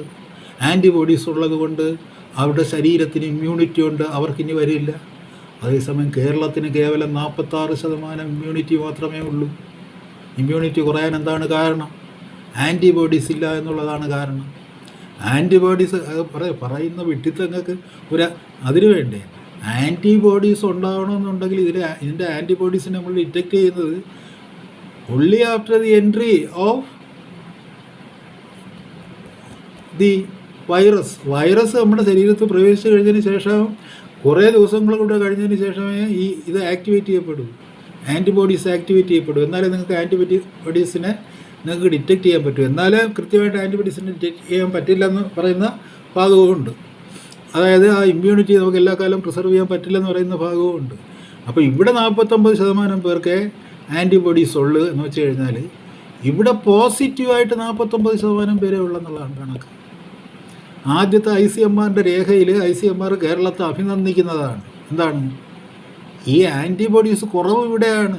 ആദ്യത്തെ സീറോളജിക്കൽ ടെസ്റ്റ് നടത്തിയപ്പോഴത്തേക്ക് ആൻറ്റിബോഡീസ് കുറവ് കേരളത്തിലാണ്, മറ്റുള്ള സംസ്ഥാനങ്ങളിൽ കൂടുതലാണ്. ഇപ്പോൾ വരുന്ന ആർഗ്യുമെൻ്റ് അതല്ല. അവിടെയൊക്കെ ആൻറ്റിബോഡീസ് എല്ലാം സുലഭമായിരിക്കുന്നതിനാൽ എല്ലാവരുടെ ശരീരത്തും വേണ്ടുവോളം ആൻറ്റിബോഡീസ് ഉണ്ടായിരിക്കുന്നതിനാൽ അവിടെ ഇനി പ്രശ്നങ്ങളൊന്നും വരാനില്ല. ഇവിടെ ആൻറ്റിബോഡീസ് ശരീരത്തിലുണ്ടായിട്ടില്ല. അത് നമ്മൾ മര്യാദയ്ക്ക് ജീവിക്കാത്തതുകൊണ്ടാണ്. നമ്മൾ ഈ പറയുന്ന റെഗുലേഷൻസ് ഒന്നും പാലിച്ചില്ല, പ്രോട്ടോക്കോൾ പാലിച്ചില്ല. അതുകൊണ്ടാണ് നമ്മുടെ ഈ ശരീരത്തിൽ ആൻറ്റിബോഡീസ് ഇല്ലാത്തതെന്നാണ് ആളുകൾ ധരിച്ചു വെച്ചേക്കുന്നത്. അതാണ് പറയുന്നത്. ഈ ഒരു കാര്യം പറയുമ്പോഴത്തേക്ക് ഇതൊന്നും അറിയാൻ വേണ്ടിയുള്ള ഈ പാണ്ഡിത്യമൊന്നും എനിക്കില്ല. ഞാനൊരു സാധാരണക്കാരനാണ്. ഒരു ലേമാൻസ് പോയിൻ്റ് ഓഫ് വ്യൂവിൽ കാര്യങ്ങൾ കാണുകയും ജീവിക്കാൻ ആഗ്രഹിക്കുകയും ചെയ്യുന്ന ഒരുപാട് ആൾക്കാരുണ്ട്. അവർക്ക് അവരുടെ മുമ്പിൽ കാര്യങ്ങൾ പ്രസൻറ്റ് ചെയ്യുക. അപ്പോൾ നിങ്ങളെ ഒരു ടെസ്റ്റിന് വിളിക്കുമ്പോഴത്തേക്ക് ഈ ടെസ്റ്റ് എന്താണ്, ഈ ടെസ്റ്റിൻ്റെ ആക്യുറസി എന്താണ്, ഈ ടെസ്റ്റിൻ്റെ ആ ഫലം നിങ്ങൾക്ക് എന്തുമാത്രം പ്രയോജനം ചെയ്യും, അതിൽ നിന്ന് നമുക്കുണ്ടാകുന്ന കൺക്ലൂഷൻ എന്താണ്, അതിനുശേഷം നമുക്ക് എന്ത് ചെയ്യാൻ കഴിയുമെന്ന് ഈ പറയുന്ന നിങ്ങളൊരാളിനെ ടെസ്റ്റ് ചെയ്യുമ്പോൾ അയാളെ പറഞ്ഞ് ബോധ്യപ്പെടും. നിങ്ങൾക്ക് എന്ത് ടെസ്റ്റാണ് എടുക്കാൻ പോകുന്നത്. അതായത് ഡിസിൻഫോംഡ് ആയിട്ടുള്ള അല്ലെങ്കിൽ മാലിൻഫോംഡ് ആയിട്ടുള്ള ഒരു പേഷ്യൻറ്റിനെ നിങ്ങൾ ടെസ്റ്റിന് എടുക്കാൻ പാടില്ല എന്ന് പറയുന്നത് മെഡിസിൻ്റെ എത്തിക്സാണ്. നിങ്ങളിപ്പോൾ കുഞ്ഞുങ്ങൾക്ക് എന്തെങ്കിലും അസുഖം വരുമ്പോഴത്തേക്ക് ഇച്ചിരി ഇഷ്ടപ്പെടാത്ത മരുന്ന് കൊടുക്കുന്നതിന് അമ്പിളിമാവൻ എന്നൊക്കെ കാണിച്ച് കൊടുക്കും. അതുപോലെ ഇവിടുത്തെ ഈ മെച്ചുറായിട്ടുള്ള ജനറേഷൻ എന്ന് പറയുന്നത് കരയുന്ന കുഞ്ഞുങ്ങളല്ല അമ്പിളിമാവനെന്ന് കാണിച്ചു കൊടുക്കുമ്പോഴത്തേക്ക് വാ പിളർന്ന് കൊടുക്കുന്നതല്ല, നീ കരണ്ടിയിട്ട് എൻ്റെ നാക്ക് പിഴുതെടുത്തുകൊണ്ട് പോകാൻ വേണ്ടി.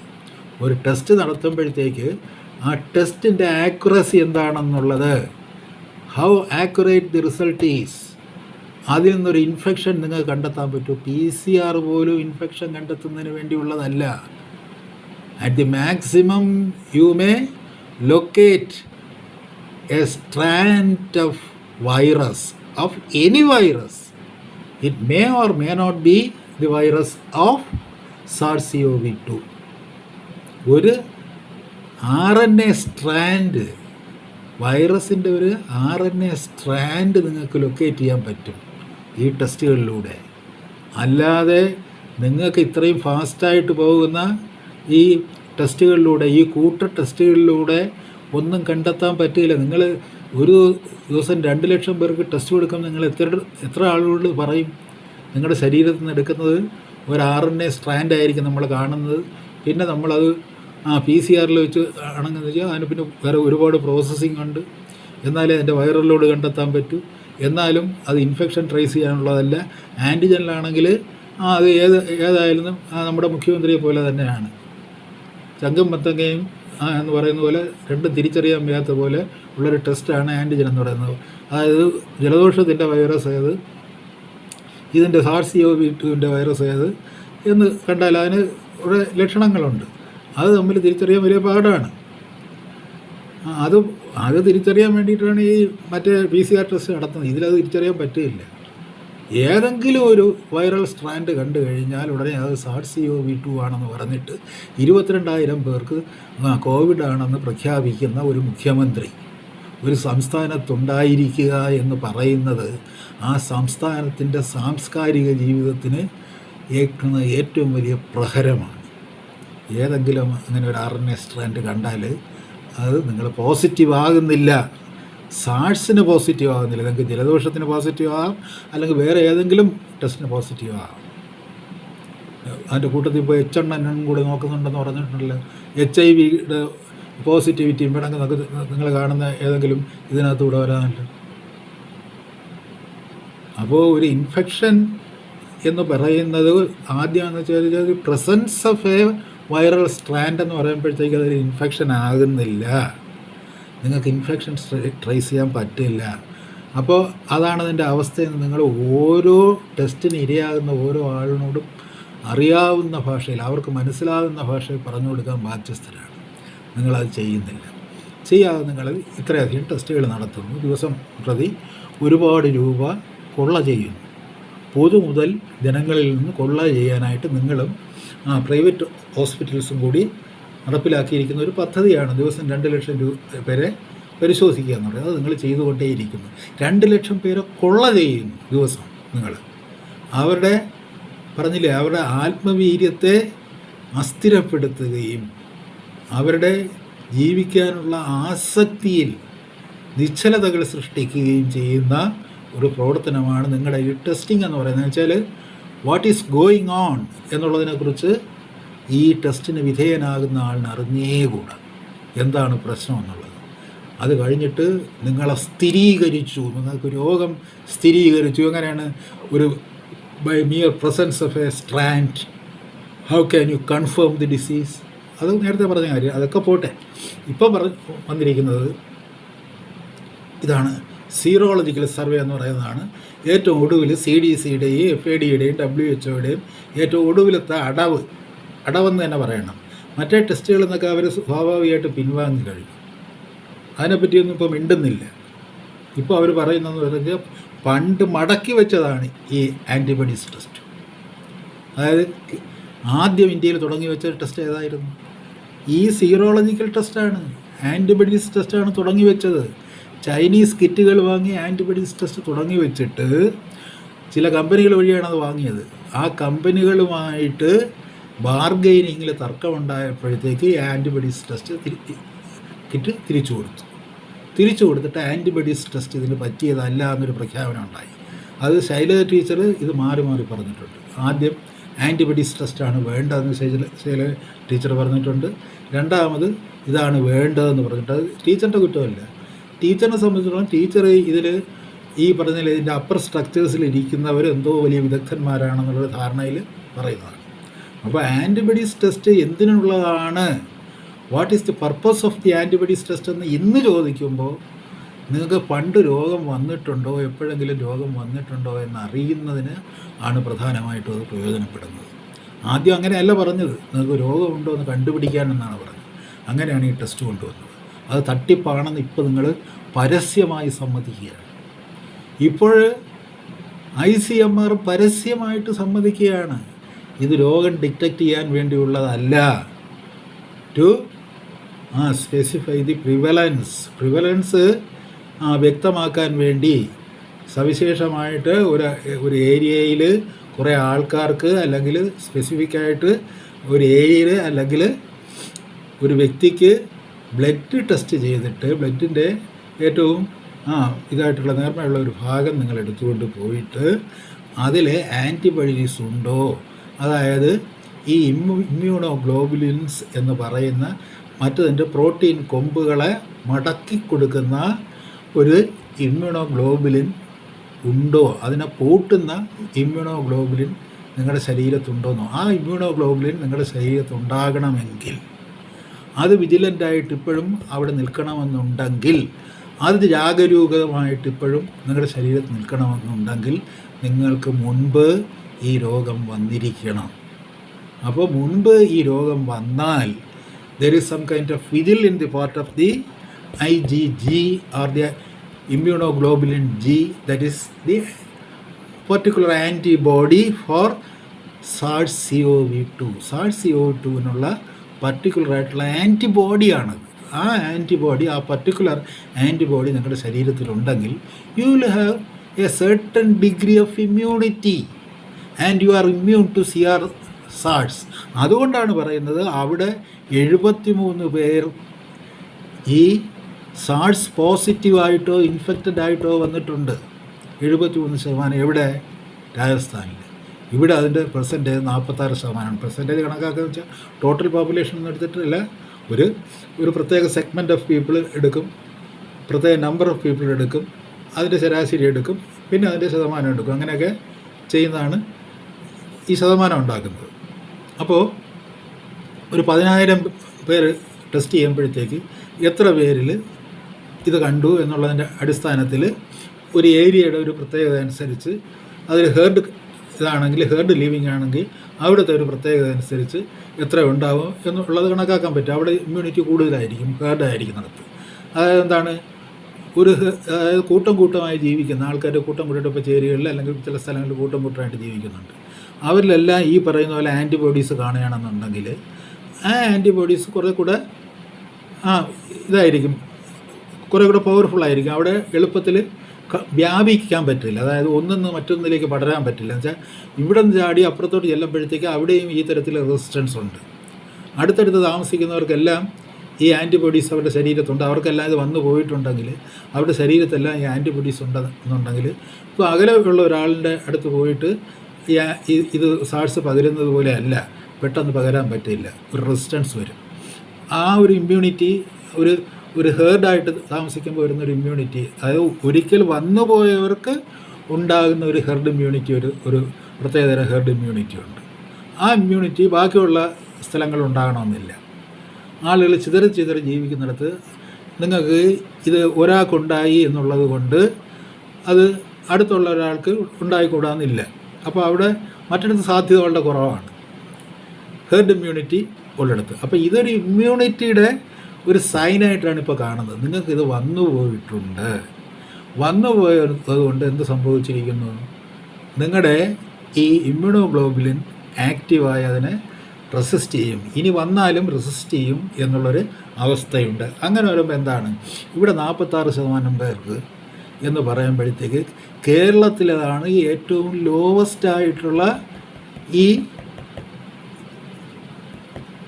ഇമ്മ്യൂണോഗ്ലോബുലിൻ പ്രസൻസ്, അതായത് ആൻറ്റിബോഡി പ്രസൻസ് ഏറ്റവും ലോവസ്റ്റ് ആയിട്ടുള്ളത് കേരളത്തിലാണ്.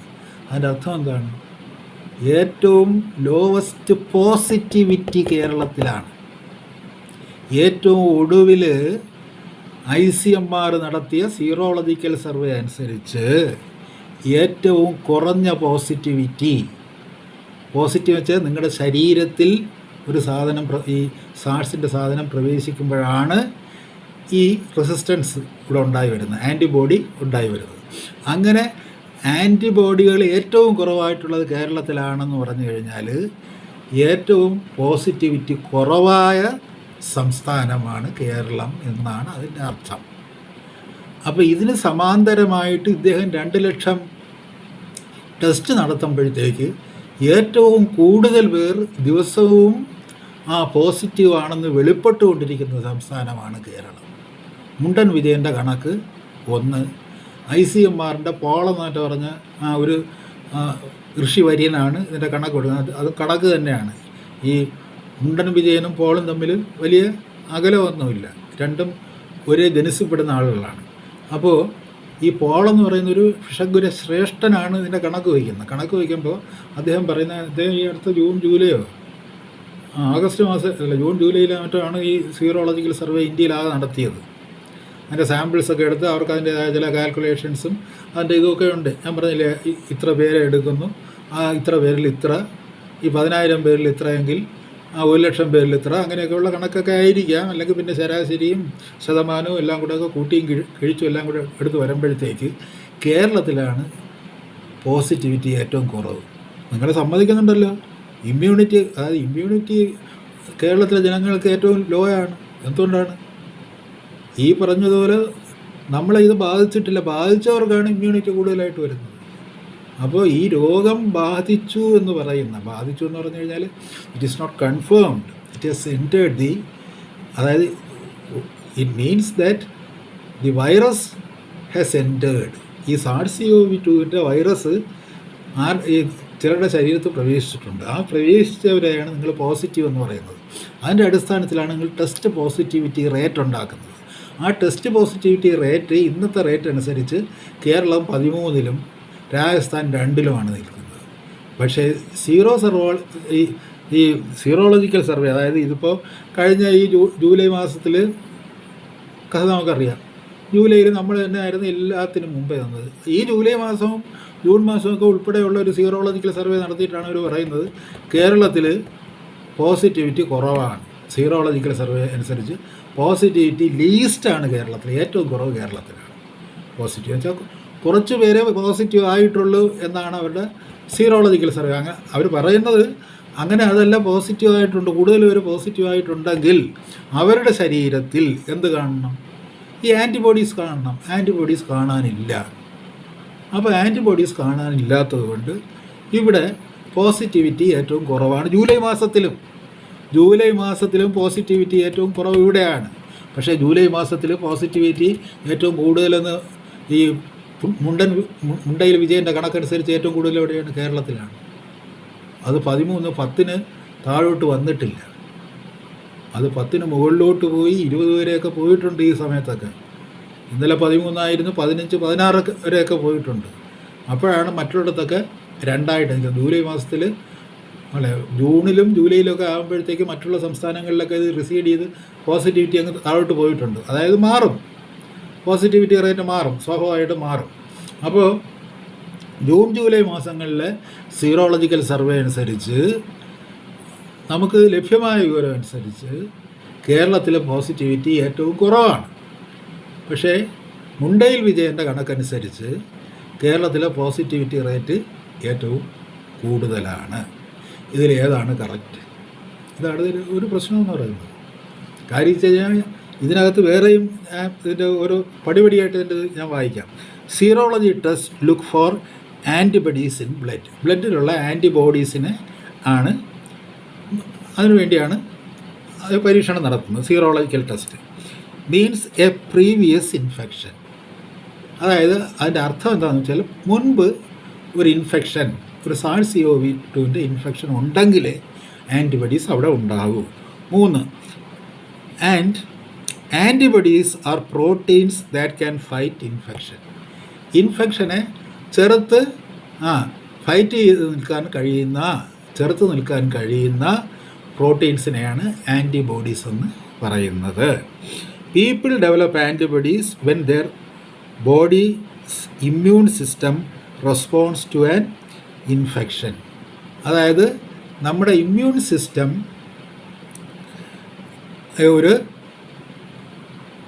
ഒരു ഫോറിൻ പാരസൈറ്റുമായിട്ടോ ഒരു ഫോറിൻ വൈറസുമായിട്ടോ അല്ലെങ്കിൽ ഒരു ഫോറിൻ ബാക്ടീരിയയുമായിട്ടോ നമ്മുടെ ഇമ്മ്യൂൺ സിസ്റ്റം അത്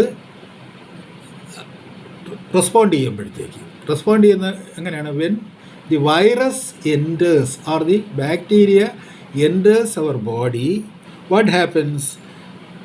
We release antibodies. People develop antibodies when their body's immune system responds to an infection. അതായത് നമ്മുടെ ഇമ്മ്യൂൺ സിസ്റ്റത്തിൻ്റെ ഭാഗമായിട്ടാണ് ഈ പറയുന്ന ആൻറ്റിബോഡീസ്, ഈ പ്രോട്ടീൻ ആൻറ്റിബോഡീസ് ഉള്ളത്. നമ്മുടെ ഇമ്മ്യൂൺ സിസ്റ്റം ഈ ഫോറിൻ ഇൻവേഡറുമായിട്ട് റെസ്പോണ്ട് ചെയ്യുമ്പോഴത്തേക്ക് the immune system would release antibodies. അപ്പോൾ ഒരു ഫോറിനർ നമ്മുടെ ശരീരത്തിൽ കടന്നു വരണം, ഒരു വൈറസ് നമ്മുടെ ശരീരത്തിൽ എൻ്റർ ചെയ്താലേ ഈ ആൻറ്റിബോഡീസ് റിലീസ് ചെയ്യപ്പെടും. അത് ഉടനെ റിലീസ് ചെയ്യണമെന്നില്ല, ചിലപ്പോൾ 1-2 ആഴ്ച എടുക്കും അത് വിജിലൻ്റായിട്ട് അത് ആക്ടിവേറ്റ് ചെയ്ത് വരാനായിട്ട്. അപ്പോൾ അതാണ് അതിൻ്റെ കഥയെന്ന് പറയുന്നത്. അപ്പോൾ ഇതിന് ആൻറ്റിബോഡീസിനെ പറ്റി നമുക്ക് വ്യക്തമാണല്ലോ. ആൻറ്റിബോഡീസിനെ പറ്റി ആദ്യം നമ്മൾ ആൻറ്റിബോഡീസ് ആണ് യഥാർത്ഥ ടെസ്റ്റ് എന്നും പറഞ്ഞത് തുടങ്ങി വെച്ചു. പിന്നെ അത് മടക്കി കൊടുത്തു, അത് കേസായി 3 കോടി രൂപ മറ്റോ ICMR അവസാനം കമ്പനിക്ക് നഷ്ടപരിഹാരം കൊടുക്കേണ്ടി വന്നു ആൻറ്റിബോഡീസ് ടെസ്റ്റിന്. ഇപ്പോൾ ആൻറ്റിബോഡീസ് സർവ്വസമ്മതമായിട്ട്, അതായത് രോഗം വന്നു പോയിട്ടുണ്ടോ എന്നറിയാൻ വേണ്ടി നമ്മൾ ആൻറ്റിബോഡീസ് ടെസ്റ്റ് നടത്തുകയാണ്. അപ്പോൾ രോഗം വന്നു പോയിട്ടുള്ളത് എവിടെ എന്നൊക്കെ അറിയാൻ പറ്റും. അതായത് ഒരു ഫോറിനായിട്ടുള്ള വൈറസ് നമ്മുടെ ശരീരത്തിൽ പ്രവേശിക്കുമ്പോൾ നമ്മുടെ ഇമ്മ്യൂൺ സിസ്റ്റം റെസ്പോണ്ട് ചെയ്യുകയും ആൻറ്റിബോഡീസിനെ ഉൽപ്പാദിപ്പിക്കുകയും ചെയ്യുന്നു. അങ്ങനെ വരുമ്പോൾ നമ്മുടെ ശരീരത്തിൽ ആൻറ്റിബോഡീസ് ഉണ്ടാകണം. അപ്പോൾ അതിൻ്റെ കോസ് എന്ന് പറയുന്നത് എന്താണ്? ദിസ് ഇൻഫെക്ഷൻ എന്ന് പറയേണ്ട the entry of a foreign particle, a virus, bacteria or anything like that, ഫംഗസോ എന്ത് വേണമല്ലോ നമ്മുടെ ശരീരത്തിനെ ഇൻഫെക്റ്റ് ചെയ്യുമ്പോഴത്തേക്ക് നമ്മൾ ഉൽപ്പാദിപ്പിക്കുന്നതാണ് ഈ ആൻറ്റിബോഡീസ് എന്ന് പറയുന്നത്. ഈ ആൻറ്റിബോഡീസ് കേരളത്തിൽ കുറവാണ് എന്ന് പറഞ്ഞാൽ ഈ ഇൻഫെക്ഷനും കേരളത്തിൽ കുറവാണ് എന്നാണ് അതിൻ്റെ അർത്ഥം. സീറോളജിക്കൽ സർവേ ഈ അടുത്ത കാലം, ഇനി അടുത്ത ഓഗസ്റ്റ് മാസത്തിൽ അവർ നടത്താൻ പോകുന്നുണ്ട്. ജൂൺ ജൂലൈയിൽ നടത്തി കഴിഞ്ഞാൽ അതിൻ്റെ റിസൾട്ട് വന്നാണ് ഇപ്പോഴത്തെ പത്രങ്ങൾ വന്നതാണ് ഞാൻ മനസ്സിലാക്കുന്നത്. അപ്പോൾ ജൂൺ ജൂലൈ മാസത്തിൽ അവരുടെ സർവേ അനുസരിച്ച് നമുക്ക് 46% ഉള്ളൂ. 46% പേർക്ക് ഈ പ്രിവലൻസ് പറയാൻ കഴിയുകയുള്ളൂ. പ്രിവലൻസ് എന്ന് പറയുമ്പോൾ നിങ്ങൾ ഇത് മുഴുവനും നിങ്ങൾ ഈ ടെസ്റ്റിലൂടെ കണ്ടുപിടിച്ചവരെല്ലാം ഈ രോഗികളാണോന്നും അതിനകത്ത് അർത്ഥമില്ല. അതിലേക്ക് ഞാൻ പിന്നീട് വരാം. അതാണ് അതിൻ്റെ ഒരു കാര്യം. ICMR says 2/3 of Indians may have had COVID. May have had Covid എന്നൊരു പ്രയോഗമാണ് ICMR വകയായിട്ട് നടത്തുന്നത്. മേ ഹാവ് ഹാഡ് കോവിഡ് എന്ന് പറഞ്ഞു കഴിഞ്ഞാൽ എന്താ അർത്ഥം? വന്നിരിക്കാൻ ഇടയുണ്ട് എന്നാണ് അതിനുള്ള അർത്ഥം. 2/3 ഈ കേരളത്തിൽ ഉൾപ്പെടെ ഇന്ത്യക്കാരിൽ 2/3 പേർക്കും കോവിഡ് വന്നിട്ടുണ്ട്. അതായത് ഇന്ത്യയിലെ മുഴുവൻ പോപ്പുലേഷനെ പരിശോധിച്ചിട്ടില്ല. Out of samples from certain regions, ഓരോ റീജിയൻ വൈസായിട്ട് അതിൻ്റെ സവിശേഷതകൾ വെച്ച് അവർ അനലൈസ് ചെയ്ത് അങ്ങനെ ഒരു കാൽക്കുലേഷൻ നടത്തി നോക്കുമ്പോൾ അവർ നടത്തിയ ഒരു എസ്റ്റിമേറ്റാണ് 2/3 പേർക്കും ഇത് വന്നിട്ടുണ്ട്. അതുകൊണ്ട് 2/3 പേരും താൽക്കാലികമായിട്ടെങ്കിലും സുരക്ഷിതരാണ്, ഇമ്മ്യൂണാണ്. Because they have antibodies in their bodies. But in Kerala it is the least. കേരളത്തിൽ വളരെ കുറച്ച് പേർക്ക് മാത്രമേ വന്നു പോയിട്ടുള്ളൂ. 68% എബോവ് 6 years, 6 വയസ്സിന് മുകളിലുള്ള 68% പേർക്ക് കോവിഡ് വന്നിട്ടുണ്ട്. And they have recovered. അവർക്ക് കോവിഡ് വരികയും അവർ കോവിഡ് മുക്തരായി തീരുകയും ചെയ്തിട്ടുണ്ട്. അപ്പോൾ ഇവിടെ വേറൊരു പ്രശ്നം കൂടെ വരുന്നുണ്ട്. ഇപ്പോൾ ഈ ഒരു 2/2 പേർക്ക് വന്നിട്ടുണ്ട് എന്ന് പറഞ്ഞു കഴിഞ്ഞാൽ അത് വന്നു. അതിൽ 68% എന്ന് പറയുമ്പോഴത്തേക്ക് ഏതാണ്ട് 2/3 ആകുമെന്ന് എനിക്ക് തോന്നുന്നത്. അപ്പോൾ 68% പേര് റിക്കവർ ചെയ്തിട്ടുണ്ടെന്നാണ് പറയുന്നത്. വന്നവർ 68% പേർക്ക് വന്നിട്ടുണ്ട്. ആ 68% പേര് വന്നിട്ട് അവർ റിക്കവർ ചെയ്യുകയും ചെയ്തിട്ടുണ്ട്. അപ്പോൾ അവർ മരിച്ചിട്ടില്ല, അത്രയും പേര് മരിച്ചിട്ടില്ല. അങ്ങനെ വരുമ്പോൾ ഇവരുടെ ടോട്ടൽ ഡെത്തിൻ്റെ കണക്ക് തെറ്റാണ്. പറയുന്നത് എന്താണ്? നേരത്തെ പറയുന്നത് 2/3 ഇന്ത്യൻ പോപ്പുലേഷനിൽ 2/3 ഈ രോഗം വന്നിട്ടുണ്ട്. അപ്പോൾ ആ രോഗം വന്നതിൽ എല്ലാവരും ഏതാണ്ട് റിക്കവർ ചെയ്തെന്നാണ് 68%. 68% എന്ന് വെച്ചാൽ എബൌട്ട് 70%. എബൌട്ട് 70% ആകുമ്പോഴത്തേക്ക് 10ൽ 7 ആവും. 10ൽ 6.8 ആവും. 10ൽ 6.8 അല്ലെങ്കിൽ 7 ആകുമ്പോഴത്തേക്ക് ഏതാണ്ട് 2/3 അടുപ്പിച്ചാകുന്നുണ്ട്. അപ്പോൾ ഡെത്ത് എന്ന് പറയുന്നത് വളരെ മീഗറായിട്ടുള്ളൊരു എമൗണ്ട് ആണെന്ന് ICMR കണക്ക് വരുന്നു. അതിൽ വരുന്നൊരു കോൺട്രഡിക്ഷൻ ഇതാണ്. ഇവർ എത്രയോ ലക്ഷക്കണക്കിന് ആളിലൂടെ മരിച്ചിട്ടുണ്ടെന്നൊരു കണക്കൊക്കെ വെച്ചിട്ടുണ്ട്. ആ കണക്ക് വെച്ച് നോക്കുമ്പോഴത്തേക്ക് ഈ 2/3 എന്ന് പറയുന്നതും 68% എന്ന് പറയുന്നതും 6 വയസ്സിന് മുകളിലുള്ള 68% പേർക്ക് ഈ രോഗം വന്നു പോയിട്ടുണ്ടെന്നാണ് പറഞ്ഞത്. അത് അവർ പറഞ്ഞത്, WHO പറഞ്ഞത് 80% പേരും ഹോസ്പിറ്റലിൽ പോകാതെ ഇത് റിക്കവറി ആയിട്ടുണ്ടെന്നാണ് പറഞ്ഞത്. ഇതാണ് ഈ രോഗത്തിൻ്റെ അവസ്ഥ. ഇത് നമ്മൾ മനസ്സിലാക്കുക. ഇതിനു വേണ്ടിയാണ് ഇവിടെ ഈ കോലാഹലങ്ങൾ മുഴുവൻ ഉണ്ടാക്കുന്നത് നമ്മൾ മനസ്സിലാക്കണം. ഇതാരും ഞാൻ എഴുതിക്കൊണ്ടുവന്നതൊന്നുമല്ല. ഇത് ICMR കണക്കാണ്. അതായത് 68%, 6 വയസ്സിന് താഴെ മുകളിലുള്ള 68% പേർക്ക് ഇത് വന്നിട്ടുണ്ട്. ഇന്ത്യക്കാർക്ക് ഇത് വന്നിട്ടുണ്ട്. മനസ്സിലായില്ലേ? ബാക്കി എത്ര? 42%. 68 ആകുമ്പോൾ 60, 40, 32%.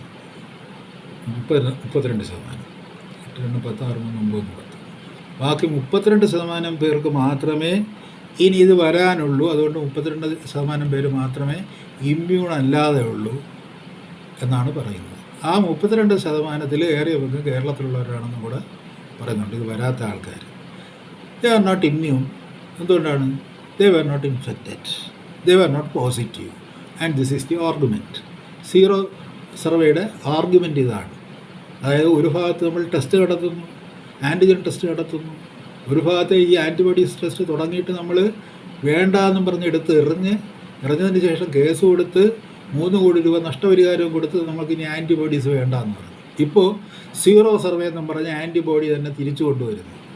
ആൻറ്റിബോഡി ടെസ്റ്റ് തന്നെ തിരിച്ചു കൊണ്ടുവന്നിട്ട് നമ്മുടെ കണക്കുകളാകെ അവർ തന്നെ അട്ടിമറിക്കുകയാണ്. ഇതിലേത് കണക്ക് വിശ്വസിക്കണം എന്നുള്ളതാണ് പ്രശ്നം. ഇനി അടുത്തത്, കേരളത്തിലിത് 46%, ഇന്ത്യയിലിത് 68%. അപ്പോൾ ദേശീയ ശരാശരിയേക്കാളും താഴെയാണ് നിൽക്കുന്നത് കേരളം ഈ രോഗത്തിൻ്റെ കാര്യത്തിൽ എന്നാണ് ജൂലൈ വരെയുള്ള report, ICMR report. It is widely held that. എന്നിട്ടും ICMR ഒരു സാർത്ഥവാദ സംഘം കേരളത്തിൽ എന്തുകൊണ്ട് വ്യാപിക്കുന്നു എന്ന് അന്വേഷിക്കാനായിട്ട് ഈ ജൂലൈ അവസാനമാകുമ്പോഴത്തേക്ക് വരികയാണ് ചെയ്യുന്നത്. ഒന്ന് ആലോചിച്ച് നോക്ക്, എന്തൊരു തമാശയാണ്. ഇനി അടുത്തത്, it is widely held that the actual number of Covid infections R substantially higher than captured in the test. അത് വളരെ പ്രധാനമാണ്. അതായത് നിങ്ങൾ ടെസ്റ്റിൽ കണ്ടെത്തിയതിനേക്കാളും സബ്സ്റ്റാൻഷ്യലി ഹൈ, കാര്യമായി ഗണനീയമായ ഒരു ഉയർന്ന സംഖ്യ, ഒരു ഉയർന്ന തോതിൽ, ഗണനീയമായ ഉയർന്ന തോതിൽ ആൾക്കാർക്ക് ഈ രോഗം ഇവിടെ വന്നു പോയിട്ടുണ്ട്. നിങ്ങൾ ടെസ്റ്റുകളിലൂടെ ഐഡൻറ്റിഫൈ ചെയ്തതിനേക്കാളും എത്രയോ വലുതായ ഒരു സംഖ്യ ആൾക്കാർക്ക് ഇവിടെ ഈ രോഗം വന്നു പോയിട്ടുണ്ടെന്നാണ് പറയുന്നത്. അപ്പോൾ what is the use of this test? ടെസ്റ്റിലൂടെ നിങ്ങൾ കണ്ടെത്തിയവർ ഒരു പക്ഷേ അതിൽ ചിലർക്ക് ഇൻഫെക്ഷൻ ഉണ്ടായിരുന്നിരിക്കുക എന്ന് നിങ്ങൾ പറയുന്നതുകൊണ്ട് അവർ നിങ്ങളെ ഇൻഫെക്റ്റഡ് ആയിട്ട് കൂട്ടുന്നുണ്ടാകും. പക്ഷേ അവരുടെ ശരീരത്തിൽ ആൻറ്റിബോഡീസ് കാണാത്തത് കൊണ്ടായിരിക്കും പിന്നെ അതൊന്നും ഇതിനകത്ത് വരുന്നത്. അപ്പോൾ ഇവിടുത്തെ ടെസ്റ്റിൽ ഒരുപാട് പേർക്ക് ഇതുണ്ടെന്ന് നിങ്ങൾ ടെസ്റ്റ് കൊണ്ട് പ്രൂവ് ചെയ്ത് കഴിഞ്ഞാലും കുറേ കഴിഞ്ഞ് അവർ വീട്ടിൽ പോയി കഴിയുമ്പോഴത്തേക്ക് അവരുടെ ശരീരത്തിൽ ഇതിൻ്റെ ആൻറ്റിബോഡീസ് ഇല്ല. അപ്പോൾ അതുകൊണ്ട് എന്താ അവർ മനസ്സിലാക്കുന്നത്? ടെസ്റ്റിൽ നിങ്ങൾ കണ്ടത് ശരിയല്ല, അത്ര അതിനുള്ള അർത്ഥമുള്ളൂ. അപ്പോൾ ടെസ്റ്റ് കൊണ്ട് നിങ്ങൾ ക്യാപ്ചർ ചെയ്തതിനേക്കാളും എത്രയോ ഇരട്ടി ആൾക്കാർക്ക്, എന്നാണ് എൻ്റെ പച്ചയാർത്ഥം, എത്രയോ ഇരട്ടി ആൾക്കാർക്ക് ഇത് വന്നു പോയിട്ടുണ്ട്. That means the test is irrelevant. അതിനുവേണ്ടി നിങ്ങൾ ഇത്രയും വലിയ കോപ്പ് കൂട്ടേണ്ട കാര്യമില്ല. ഈ ഒരു സംസ്ഥാനം മുഴുവൻ അടച്ചു കൂട്ടേണ്ട കാര്യമില്ല. ഈ ടെസ്റ്റിന് അത്രയ്ക്ക് റെലവൻസേ ഉള്ളൂ. ടെസ്റ്റിൻ്റെ പുറത്താണ് ഈ രോഗികൾ എന്നുള്ളത് കൊണ്ട്. രോഗം വന്നു പോകുന്നവരിൽ ഏറിയ പങ്കും ടെസ്റ്റിന് പുറത്ത് ഉള്ളവരാണ്, ടെസ്റ്റ് എടുക്കാത്തവരാണ് എന്നുള്ളതുകൊണ്ട്. അതുകൊണ്ടാണ് നിങ്ങൾ മരണം കണക്ക് കൂട്ടുമ്പോഴത്തേക്ക് ടെസ്റ്റ് എടുത്തിട്ടില്ലെങ്കിലും സസ്പെക്റ്റ് ചെയ്യുകയോ പ്രോബബിളെന്നോ എഴുതണമെന്ന് പറയുന്നത്. അവർ കോവിഡ് പിടിച്ച് മരിച്ചെന്ന് അവർ ശരീരത്തിൽ നോക്കിയാൽ ചിലപ്പോൾ ആൻറ്റിബോഡീസും കാണില്ല. ആൻറ്റിബോഡീസും കാണാത്തതുകൊണ്ട്, ആൻറ്റിബോഡീസ് കണ്ടാൽ തന്നെ ഏതെങ്കിലും കാലത്ത് വന്നിട്ട് പോയതായിരിക്കും. ഇപ്പോഴുള്ള മരണകാരണം ആയിക്കൊള്ളണമെന്നില്ല. നിങ്ങൾ ഇതിൻ്റെ മരണക്കണക്ക് കൂട്ടാൻ ഒരു ഭാഗത്ത് ശ്രമിച്ചിട്ട് വേറൊരു ടെസ്റ്റ് നടത്തുമ്പോഴത്തേക്ക് നിങ്ങൾ പറയുന്നത് എന്താണ്? ടെസ്റ്റ് കൊണ്ട് ക്യാപ്ചർ ചെയ്തതിനാലും എത്രയോ അധികം പേർക്ക് ഗണനീയമായ തോതിൽ ഈ രോഗം വന്നു പോയിട്ടുണ്ട്. ഈ രോഗം വന്നിട്ടുണ്ട്, അവർ റിക്കവർ ചെയ്തിട്ടുമുണ്ട്. അതാണ് അടുത്ത ഒരു പോയിൻ്റ് എന്ന് പറയുന്നത്.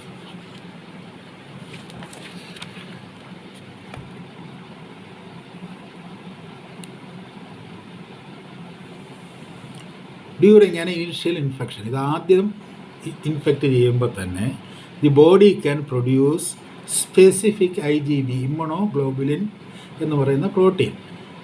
അതിൻ്റെ ഇമ്മ്യൂണിറ്റിക്കാണ് ഇമ്മ്യൂണോ എന്ന് വെച്ചേക്കുന്നത്. ഇമ്മ്യൂണോഗ്ലോബുലിൻ G എന്ന് പറയുന്ന പർട്ടിക്കുലർ പ്രോട്ടീൻ, അത് ആക്ടിവേറ്റ് ചെയ്യാൻ കഴിയുന്നുണ്ട്. The body can produce specific IgG immunoglobulin antibody during an initial infection. ഇൻഫെക്ഷൻ്റെ ആദ്യ ഇൻഫെക്ഷനിൽ തന്നെ, അതിൻ്റെ ആ ഒരു ഘട്ടത്തിൽ തന്നെ, ആദ്യ ഘട്ടത്തിൽ എന്ന് പറഞ്ഞാൽ ഒരു 2 ആഴ്ച കഴിഞ്ഞെന്നും പറയുന്നുണ്ട്. പക്ഷേ ഇവിടെ പറയുന്നത് ഇനിഷ്യലി ഇത് നിങ്ങളെ ഇൻഫെക്റ്റ് ചെയ്യുമ്പോൾ, ആദ്യമായിട്ട് നിങ്ങളെ ഇൻഫെക്റ്റ് ചെയ്യുമ്പോൾ തന്നെ ബോഡി ഈ ആൻറ്റിബോഡി പ്രൊഡ്യൂസ് ചെയ്യും. നമ്മുടെ ശരീരം ഈ ആൻറ്റിബോഡി, ഈ പ്രോട്ടീൻ ആൻറ്റിബോഡി IgG എന്ന് പറയുന്ന ആൻറ്റിബോഡി പ്രൊഡ്യൂസ് ചെയ്യും. All immune responses are not protective. അതേസമയം എല്ലാ ഇമ്മ്യൂൺ റെസ്പോൺസസും, അതായത് ഇമ്മ്യൂൺ സിസ്റ്റത്തിൽ നിന്ന് ഒരു റെസ്പോൺസ് ഉണ്ടാകുമ്പോഴാണ് ഒരു ആൻറ്റിബോഡി വരുന്നത്. അതുകൊണ്ട് എല്ലാ ആൻറ്റിബോഡീസും പ്രൊട്ടക്റ്റീവ് ആണെന്ന് കരുതണ്ട എന്ന് പറയുന്നുണ്ട്. The sero survey does not detect protective antibodies. അത് സീറോ സർവേക്കെതിരെയുള്ളൊരു ആർഗ്യുമെൻറ്റ്. നമ്മളിപ്പോൾ ടെസ്റ്റിനെതിരെ കുറേ ആർഗ്യുമെൻറ്റ് പറഞ്ഞില്ല. അതുപോലെ സീറോ സർവേ അതിനെപ്പറ്റി പറയുമ്പോൾ sero survey does not detect protective antibodies. Protective ആയിട്ടുള്ള ആൻറ്റിബോഡീസ് ഉണ്ട്. അത് സീറോ സർവേ ആ പ്രൊട്ടക്റ്റീവ് ആൻറ്റിബോഡീസിനെ ഡിറ്റക്റ്റ് ചെയ്യണമെന്നില്ല. For all antibodies the protective ones are much harder to test. അപ്പോൾ പലതരം ആൻറ്റിബോഡീസ് ഉണ്ട്. അതിൽ ഈ പറയുന്ന പ്രൊട്ടക്റ്റീവ് ആൻറ്റിബോഡീസ് എന്ന് പറയുന്ന ഈ പ്രത്യേക ഇനം ആൻറ്റിബോഡി, അത് IgG ആയിരിക്കാം, അത് കണ്ടെത്തുന്നത് വളരെ ഹാർഡാണ്. And it cannot be detected when it is done on a large scale. Sero survey എന്ന് പറയുന്നത് something done on a large scale. അതിനേക്കാളും വലിയ ലാർജ് സ്കെയിലാണ് ഇദ്ദേഹം ഇവിടെ പരീക്ഷ നടത്തുന്നത്, ടെസ്റ്റ് നടത്തുന്നത്. ഇതിനേക്കാളും വലിയ സ്കെയിലാണ്. അപ്പോൾ ഒരു ലാർജ് സ്കെയിലുള്ള ഒരു ടെസ്റ്റ് നടത്തിയിട്ട് നിങ്ങൾക്ക് ഈ IgGയെ കണ്ടെത്തുക എന്ന് പറയുന്നത് വളരെ ഹാർഡാണ്. അങ്ങനെയും ഒരു വകുപ്പുണ്ട്. നിങ്ങൾക്കത് കണ്ടെത്താൻ കഴിഞ്ഞുവെന്ന് ഇരിക്കുകയില്ല. അതൊരു ലാർജ് സ്കെയിലുള്ള ഒരു സർവേ ആകുമ്പോൾ. അപ്പോൾ അത് ഇത്രയും കഴിഞ്ഞതിന് ശേഷം without vaccination you can have 62%. ഇന്നത്തെ ഒരു നിലയിൽ ഈ ഇന്ത്യയിലെ 62%, without vaccination they are India. അതാണ് കണക്ക്. വാക്സിനേഷൻ കൊടുക്കുകയാണെങ്കിൽ ഫസ്റ്റ് ഷോട്ട് കൊണ്ട് 81%, അത് കഴിഞ്ഞിട്ട് 98% ഇമ്മ്യൂണായി തീരും. ഇതാണ് കണക്ക്. വാക്സിനേഷൻ വരുമ്പോഴത്തേക്ക് ഇമ്മ്യൂണിറ്റി വർദ്ധിക്കും. Immunity of course you have it once you had such an infection, then you will have IgG, that is the antibody protection for immunity എന്നുള്ളതാണ്. ഇമ്മ്യൂണിറ്റിക്കുള്ളൊരു പ്രൊട്ടക്ഷൻ നിങ്ങൾക്ക് ഒരു പ്രാവശ്യം വന്നു കഴിഞ്ഞാൽ അതിൻ്റെ ആൻറ്റിബോഡി ശരീരത്തിലുണ്ടാകും. അത് ഈ പറഞ്ഞതുപോലെ 68% പേർക്ക്, 6 വയസ്സിന് മുകളിലുള്ള 68% പേർക്കും ഉണ്ട്. ആ ഇമ്മ്യൂണിറ്റി വർദ്ധിപ്പിക്കുക എന്നുള്ളത് മാത്രമാണ് വാക്സിനേഷൻ്റെ ദൗത്യം. ഇത് ഇത്രയുമാണ് ഇവിടെ പറഞ്ഞു വച്ചിരിക്കുന്നത്. ഇത് ഞാൻ പറഞ്ഞതെന്ന് വെച്ച് കഴിഞ്ഞാൽ, അതായത് ടെസ്റ്റുകളുടെ വിഫലത അത് നമുക്ക് ഇനിയെങ്കിലും ബോധ്യപ്പെടേണ്ടതാണ്. ടെസ്റ്റിൽ പോസിറ്റീവ് എന്ന് പറയുമ്പോൾ ഒരു സീറോ സർവേയിൽ ഇവിടെ പോസിറ്റിവിറ്റി റേറ്റ് വളരെ താഴെയാണ്, ഏറ്റവും താഴെയാണെന്ന് പറയുന്നത്. ടെസ്റ്റിൽ പോസിറ്റിവിറ്റി റേറ്റ് ഏറ്റവും കൂടുതലാണെന്ന് പറയുന്നു. ആ ഡെൽറ്റ 2 വന്നതിന് ശേഷമുള്ള റീസെൻ്റ് ആയിട്ടുള്ള ഒരു അട്ടിമറിയാണെന്നും നമുക്ക് പറയാനൊന്നും പറ്റില്ല. കാര്യം വെച്ചാൽ ഈ ടെസ്റ്റ് എന്നൊക്കെ പറയുന്നത് ഒരു കാരണവശാലും ക്രെഡിബിളായിട്ടുള്ള ടെസ്റ്റുകളല്ല, റെലവൻ്റ് അല്ല. ഇവിടെയുള്ള എല്ലാ പ്രൈവറ്റ് ഹോസ്പിറ്റലിലും അവർ ഇഷ്ടം പോലെ എഴുതി കൊടുക്കുന്ന സർട്ടിഫിക്കറ്റിൻ്റെ അടിസ്ഥാനത്തിലുള്ളതാണ്. അതുകൊണ്ട് അത് പോസിറ്റിവിറ്റി അസർട്ടൈൻ ചെയ്യുന്ന ഒരു ടെസ്റ്റല്ല.